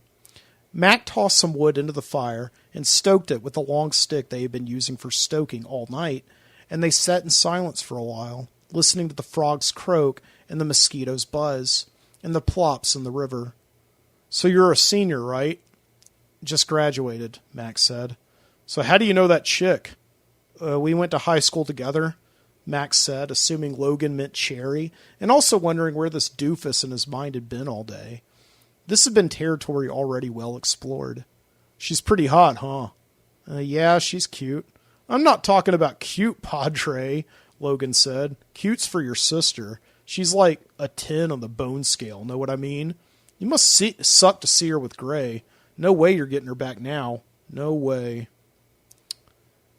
Gray had found a trail that led up a hill from their campsite at the river. It was overgrown with brush, which Gray took care of with a machete, making wide, sweeping chops while he instructed Cherry to hold the flashlight. Where are we going anyway? She said as he chopped. No place, I guess. Or maybe we want to see where this trail goes. I don't know. I just wanted to be alone for a few minutes. Hold that light steady, will you, babe? They made it to the top of the hill where Cherry pointed the light down and saw that they were standing on top of a ridge and no more trail to guide them. The light went about 15 feet down before it faded into an abyss of deep, bushy darkness. That's some ravine, she said. It's real romantic up here, right, babe? Cherry felt him move against her flannel, lifted up, and then there were his sweaty hands against her skin. You think we want to be getting back? She said. Don't you want to be alone for a minute? You feel good. It's kind of cold. You kidding me? It's humid as shit. Anyway, if you're cold, you know I can keep you warm. I appreciate that. It's just, I'm thinking we should just get back to the other guys. Don't worry about those guys. My boy's a real outdoorsman. Cherry figured he was talking about Logan, the goofball who had screamed like a girl earlier when he lifted up his shirt and saw a nest of gnats on his belly. She backed away from him, taking his hand in hers and giving them back to him. She tried to do it smooth and somewhat seductive, so he wouldn't get defensive. It's nice tonight, isn't it? She said. Yeah, it is. He looked around, paying his dues, looking at the sights. I think that's a full moon up there. Too bad we can't see it through the woods. I tell you what, babe, these are good climbing trees around here. I'll bet we can climb up to the top and get a good look. And no, I don't think, but before she could finish, Gray had already taken hold of a branch and hoisted himself up. Come on, I'll show you. I think I'll just wait here. Your loss. And he was off. Now, Cherry figured, consumed more with proving his own strength than getting with her. In any case, she was relieved to be past the moment of him coming on strong. She wiped the sweat from his hands off her skin and watched him move. Gray hugged the bark of the tall pine tree and slid up, finding his footing on the occasional branch. Sometimes I go rock climbing, so this is no big deal for me. You got to come on up here. I'll make sure you're all right. Cherry heard the snap about a split second before she heard the gasp, and then the scream. She pointed the flashlight up just in time to see Gray's shadow falling from a branch that had given way. Ah! She saw the shadow fall in front of her, screaming all the way, and tumbled down the ravine, disappearing into the blackness. Ah! Then there was silence. Gray? She called. Are you all right? There was nothing from Gray's side of the ridge, but on the other side, behind her, she heard footsteps coming toward her. She turned to see Mac's flashlight, and then Mac, coming out of the dark. Behind him, far behind him, was the shuffling, huffing figure of Logan. What happened? Mac said. Gray fell. He's somewhere down there. I don't know if he's okay. Holy shit, Mac said, shining his light into the ravine. That's steep. Gray, Cherry called once again. There was nothing. They stood in silence, looking down, listening to the buzzing and the chirping of the woods. And then a voice, slow and groaning, came up at them through the wind. Damn, that hurt, it said. We're coming down to you, Cherry said, and began walking down the ravine in wide, measured steps. Mac began to follow, but Logan held his ground, still panting at the top of the hill. There could be snakes down there, Logan said. There could be snakes up here too, Mac said. You might as well come. So Logan brought it up the rear as they made their way down the hill, slowly. They followed Gray's groans to where the hill leveled off and found him leaning against the side of a small random building which stood alone in the middle of a clearing. You okay, hun? Cherry said as they approached him with their flashlights. I guess so. This building broke my fall. As Cherry knelt down in the dirt next to Gray and inspected his head, Mac panned the area with the flashlight, starting with the structure that Gray had fallen into. It was just a tiny tin shack, about the size of a modest walk-in closet. It immediately struck him as strange that it should be here. His first thought was that it was an outbuilding in someone's backyard, but there were no houses around for it to be an outbuilding too. They were in too remote of an area. It just stood alone here, in a small clearing that had been man-made and abandoned, perhaps years ago. Mac figured all of this because of the bad landscaping. Clusters of weeds sprouted up under their shoes, and in the far corner, just before the clearing became the woods again, a single lone dirt mound rose up from the flat earth, covered in scattered patches of grass. "I can't believe you didn't break anything in that fall," Cherry said. "Dude, you're like a cat," Logan said. "What can I say?" Gray said, pulling himself up and temporarily losing his balance, falling into Cherry, who caught him and then set him standing again by himself. "I'm limber as a jackrabbit. What the hell is this building anyway?" "I don't know," Max said. "Looks like someone's work shed."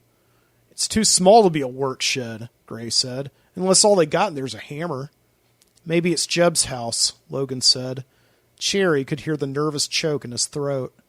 Gray laughed. "You dunce! That looked like a house to you. It's got no insulation, no subfloor. Jesus, man!" "Sorry, bro. I was just thinking out loud." "Well, don't." Cherry watched Gray grab the back of his head and massage the knot she had felt under his thick blonde hair. She figured he was just in pain and he didn't mean the outburst. Still, she felt bad for Logan, who backed off from Gray like a wounded puppy. "Mac, do you know who owns this land?" Cherry said, changing the subject. Nobody, I don't think. I think it belongs to the county. They annexed the land within a quarter of a mile of both sides of the river, so unless it's some utility shack, like maybe an access panel or something, I don't know why it should be here. "An access panel to what?" Gray said. Tunnels, maybe, sewers. But there shouldn't be any sewers under us, not out here." "Well, there's only one way to find out. Let's open the sucker." Before any of them could tell him otherwise, Gray found the door on the other side of the tin shack and turned the knob. To everyone's surprise, it opened, and it was probably the first time in a long time that it had been opened. Gray pulled against the rusted metal with his fingers, the base of the door buried in several thick inches of hard, compacted dirt. Max stepped forward with the light and gasped as he saw what was inside. It was a gate leading down into the ground. It had come detached from its top hinges and hung leaning against the wall of the shed, creating a small, unobstructed passage in the earth. "Of course," Max said. "I don't know why I didn't figure it before." "What is it?" Logan said, cowering somewhere behind him. "It's an old mine entrance. They used to mine coal out here, ship it out to Birmingham to be processed. I've heard of all the mines around town, but I've never been in one. They've been closed for years." "That's some cool shit," Gray said, grabbing the flashlight from Cherry and stepping up to the gate. "Like, literally, it feels crazy cool down there. Look how deep it goes. We got to check this out." Logan, straggling into the shed, said, "I don't know, man. What about cave-ins?" "That's in a cave, dumbass. This is a mine." "He's got a point," Max said. "There's no way we're safe down there. I mean, the roof hasn't been reinforced in 40 or 50. "All right, fine," Gray said. "Anyone who's a wet blanket can stay up here. I'm going down. When else do you get a chance like this?" Gray stepped up to the gate and contorted his body to match the narrow crack between the unhinged gate and the wall of the shed. Then he slid in, the tunnel before him. Behind him, Cherry remembered the time just a few minutes earlier when Gray had gone and done something without assessing the risks and had fallen 60 feet down a steep ravine. Again, she wondered who Gray was trying to impress, her or himself.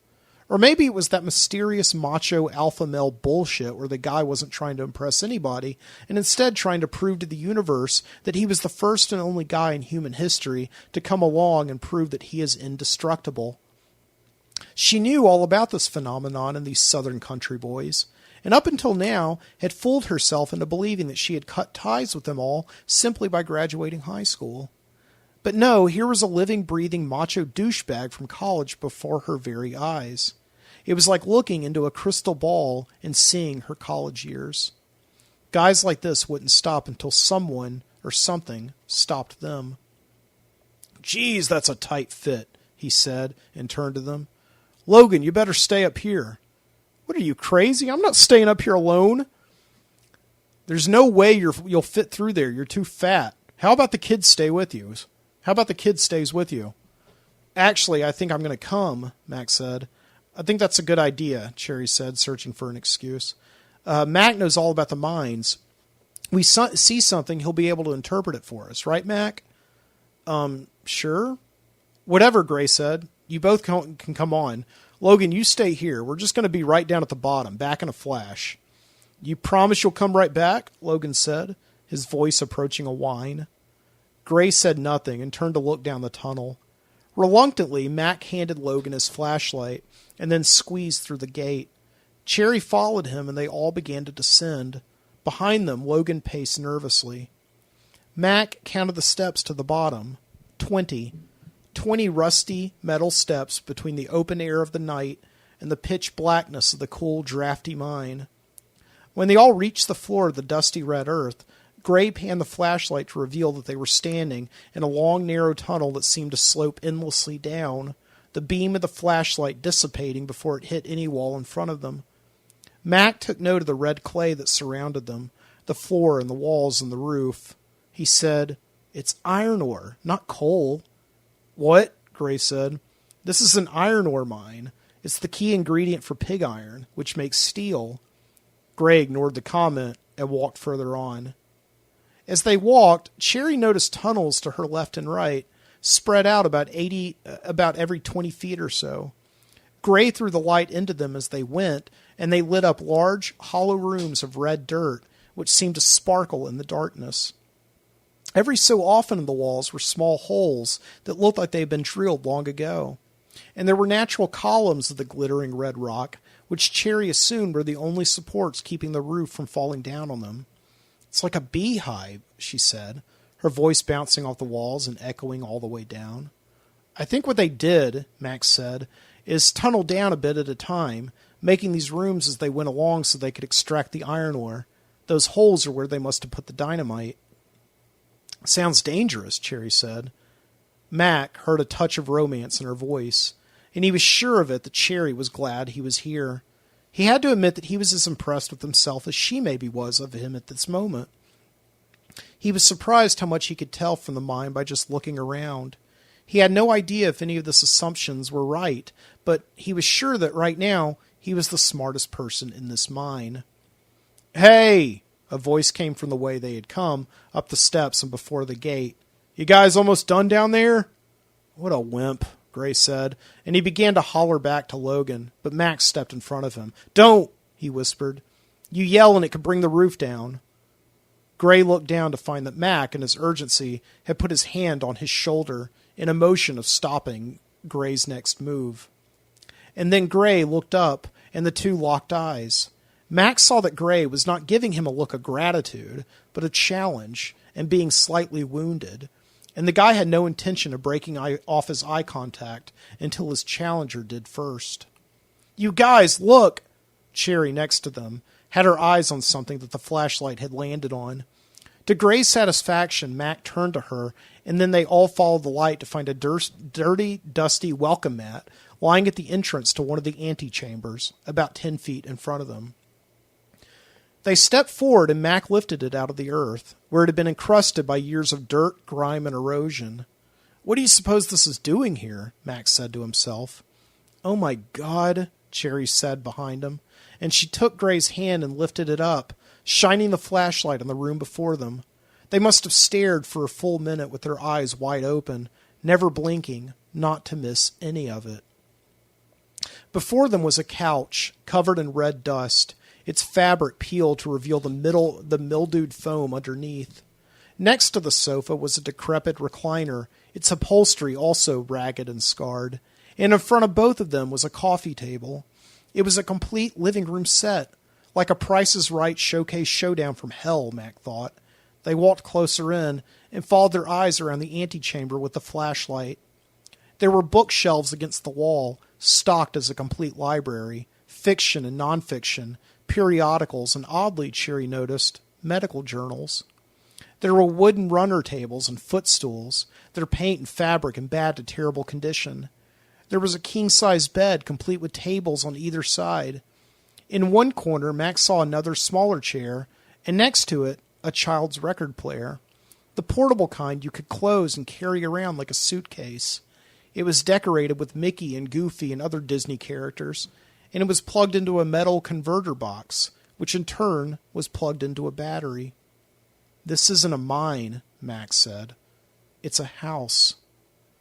On the coffee table, Cherry noticed an orgy of magazines scattered about. Cosmopolitan and Vogue, the New England Journal of Medicine, Mad Magazine, none of them less than 5 years old. Her eyes took particular note of one Highlights for Children issue. It was the magazine that, up until now, Cherry had forgotten all about. She had forgotten how she used to relish highlights and the mazes and word searches and other activities she did with a crayon. It was the only thing that, as a kid, had made the orthodontist office bearable. Gray continued scanning the flashlight around the room to scope out any corners or objects they had yet to pick up. "Wonder where the bathroom is," he said. Suddenly, his light caught a moving object on the roof. He focused his light and recoiled as he saw a bat. It was sleeping, but it nevertheless made him jump back. "Oh my God," Max said. "Cherry, come look at this." He had found something on one of the bookcases. Joining him, they saw that Mac was holding something in his hands, a picture frame.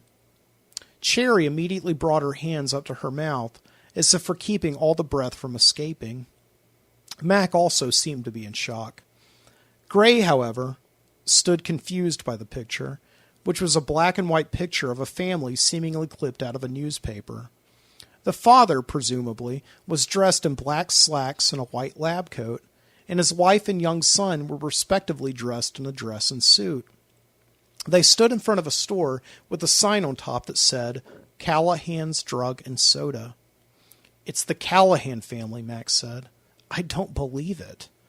"Who the hell's the Callahan family?" Gray said. "Everybody in town knows about them," Cherry said, and pointed to the little boy.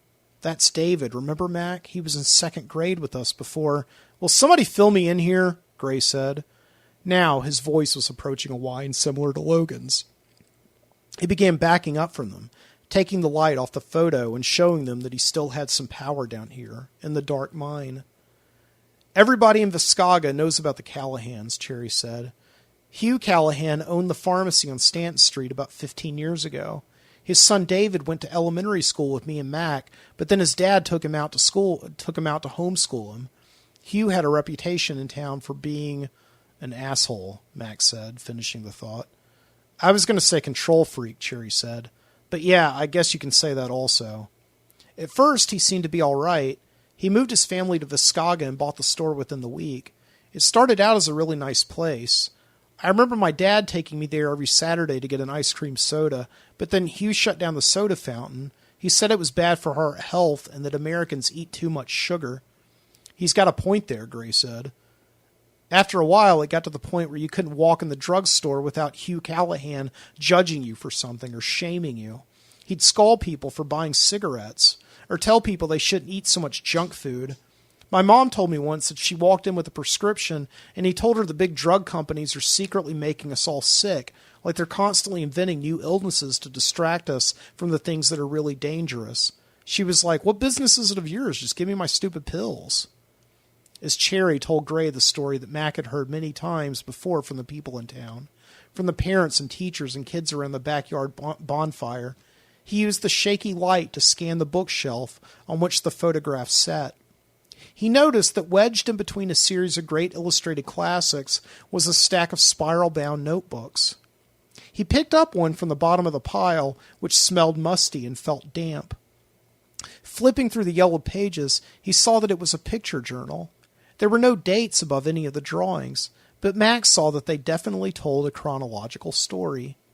The pictures began as scribbles in a child's hand. A mother, father, and child stick figure standing outside a big box, which Mac assumed was Callahan's Drug and Soda.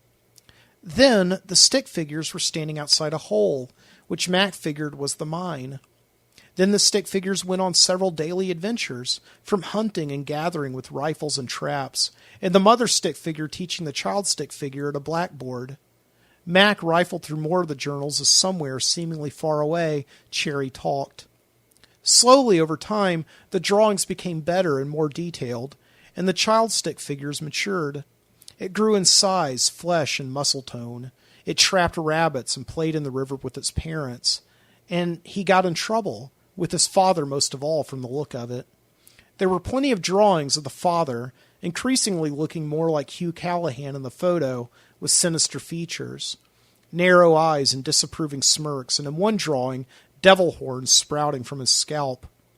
As time and the pages flipped forward, there were less drawings of the father, and the focus seemed to be more on the mother, sketched with smiles and hugging her son. Then, in the later notebooks, nearing the top of the pile, the drawings began to depart from daily life in the mine, and instead showed beaches and sunsets, and mountaintop views that looked like they could have been pictures in a magazine. And they had probably come from a magazine, Mac assumed, one from the coffee table or the bookshelf, David Callahan's only view of what the outside world looked like. Finally, Mac made it to the final notebook in the pile. He immediately noticed that the pages were not as yellow as the others, and the condition was more pristine. Only a few pages had been used. On the first page, Mac saw that the mother seemed to no longer be smiling. Instead, her features were pale and her cheeks flushed. In one landscape sketch that took up both pages, the mother laid on the bed with her son by her side, and Max saw that in a far corner of the page, in a circle that had been darkened by the furious scribble of a pencil, were two red eyes that watched them. They seemed to be watching Mac also. And out of the scribbled blackness was a dialogue bubble. "You only think you're sick." Anyway, the story goes that Hugh Callahan totally turned the whole town off, Cherry was saying. He apparently used to go to city council meetings and tell everybody that they were all going to die if they didn't take their health more seriously. He tried to get them to ban sodas and quarantine themselves for 2 weeks if they left town and came back. So pretty soon, I guess he got to them. They stopped coming into his store and buying things from him. "You mean the idiots in your town actually believed him?" Gray said, laughing. "No, not that," Cherry said. "It's just that nobody wanted to hear it anymore. They started going to Pell City to buy their drugs. And then one day, people woke up and Callahan's food and drug was closed. He just moved out and left everything behind. The family disappeared, and nobody ever found out what happened to them. Until now," Mac mumbled, barely loud enough for the others to hear. "It's weird," Cherry said, "but since he moved out all those years ago, no other business has ever moved into that building. Mac, do you ever remember anything else going in there?" If he heard her, Mac didn't show it. He flipped slowly from page to page of the final notebook of David Callahan. His sketches showed the father with an eyedropper, dropping bits of a liquid into a cup, and then giving it to the mother to drink. And then there was the next page, which showed the father and son outside, the son with the rifle, presumably for hunting, but aiming it at his father. Careful, as if slowing down time could prevent the next twist in the story that Mac was sure would come, Mac turned the page and saw a dirt mound with the makeshift wooden cross coming out of it. "All the other stores in town do fine on Stanton Street, but they've never been able to fill that one," Cherry said. "It's like it's cursed or something." "They're dead," Mac said. They looked up at Mac, Gray throwing the light off the notebook and spotlighting his face. They saw that he was pale, as if all the air had been sucked out of his flesh. "What are you talking about, bro?" Gray said. "Give me the flashlight," Mac said. "No way, man, it's mine," but Mac was off. He took the flashlight from Gray and ran out of the room. He stuffed the final notebook in his back pocket and with his free hand took Cherry's. "Come on," he said to her. She ran with him down the tunnel and up the stairs. Gray ran behind them, trying to keep up. At the top of the stairs, they were greeted by Logan's flashlight, bouncing nervously off the walls of the shed. "Thank God," he screamed as they wedged through the gate. "What took you guys so long? You know I'm dropping loads up here waiting for you sons of guns." Ignoring his bitching, they followed Mac outside the shed, where he ran with his light to a single wide mound rising out of the weeds and bushes. Mac fell on top of it and began to dig furiously through the dirt. What is it? Cherry said. I thought it was weird when we first came out here, Max said through his huffing and panting. Weird that a mound would just randomly be here.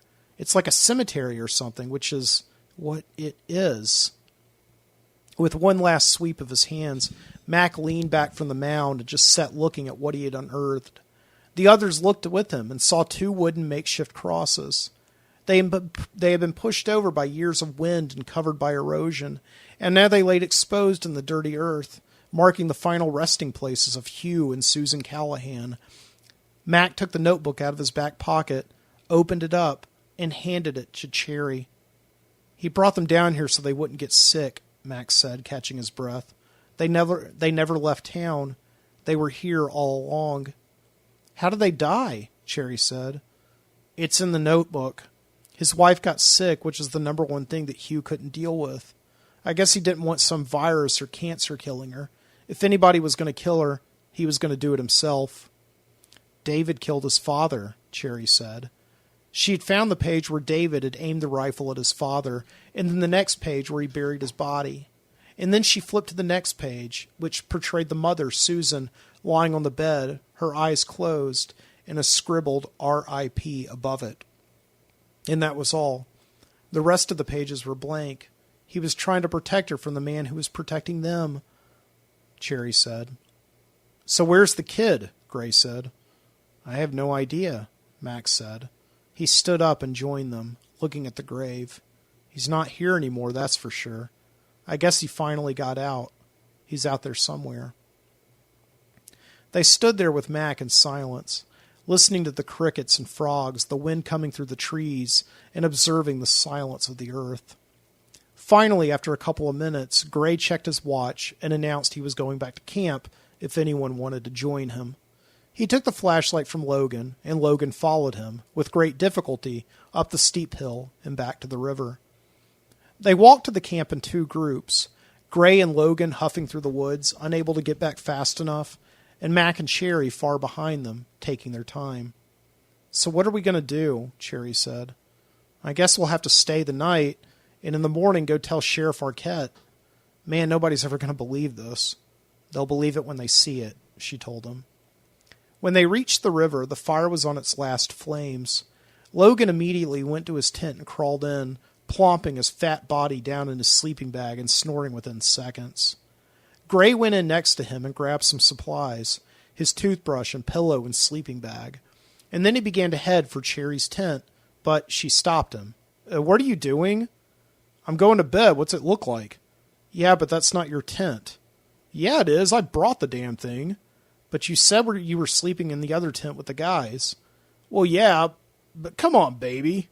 Night, hun, she said. Gray turned around the way he came, but then stopped short of his sleeping quarters and looked back at Mac. You coming, kid?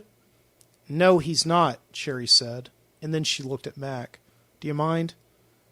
Mac, pretending to mull it over, said, No, it's no big deal. I can sleep wherever you... And Cherry went back to the tent, leaving Mac and Gray alone. They looked at each other for a long while, Max seeing the challenge that it was. Finally, Gray broke off contact and turned back to his tent. Gray fought his way around Logan's long, wide body, which had fallen without consideration into the center of the tent, completely catatonic.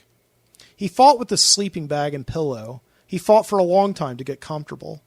And then he covered his nose and his mouth. The tent already smelled of southwestern fart. And then in the darkness and silence of the evening, he heard a shuffling next to him in the tent, and a moaning. That wasn't cool, you know, Logan mumbled. What are you talking about? You looking back at me and not saying nothing?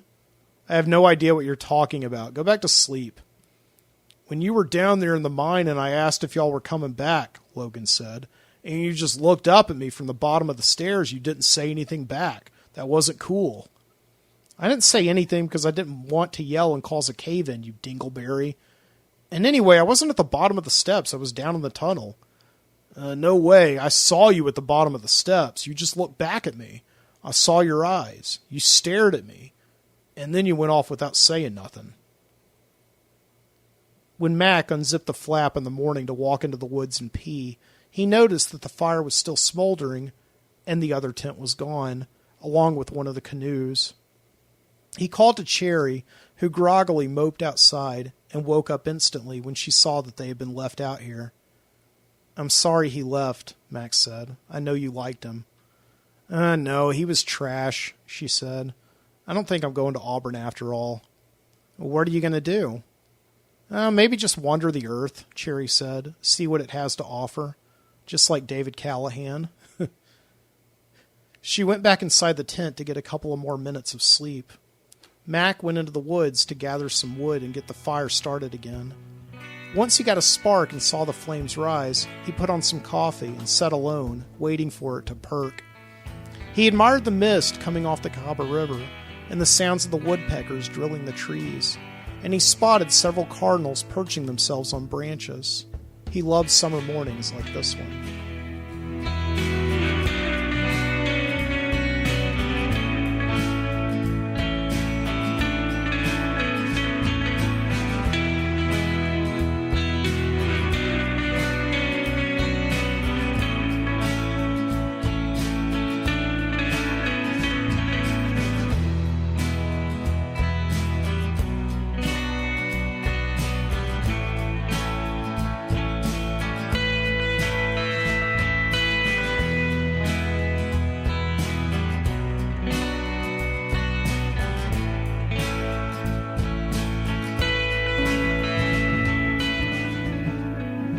Well,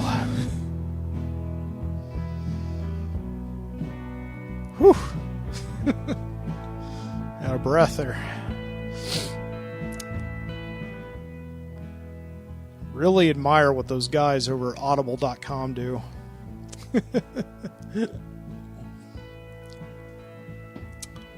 Reminding you that you can read this and other stories like it over at my website, mikebooty.com/writing. These tales from Viscauga, Alabama, which always start as 2 or 3 page stories and balloon into epic shorts. Yeah, I'm looking at the live stream. I really cleared the room out with that one, didn't I? Oh, hey, thanks, Paul. Paul is somehow still watching. He must be having a good cigar out there on the porch. He said epic tale. Thank you very much.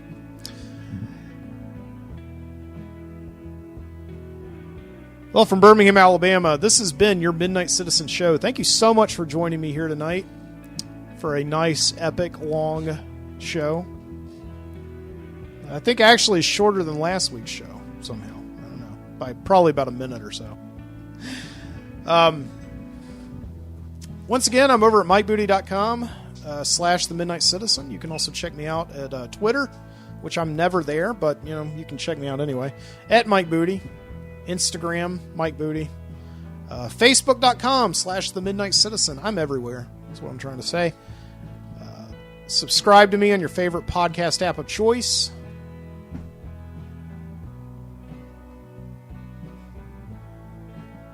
Why not? We'll sign off in a toast tonight. Paul, if you're still out there in the night drinking your Maker's Mark, I think we left a little bit of it the other night. Maybe you guys still have some of it left. Here's one to you, buddy. Thank you for staying up with me through this whole thing.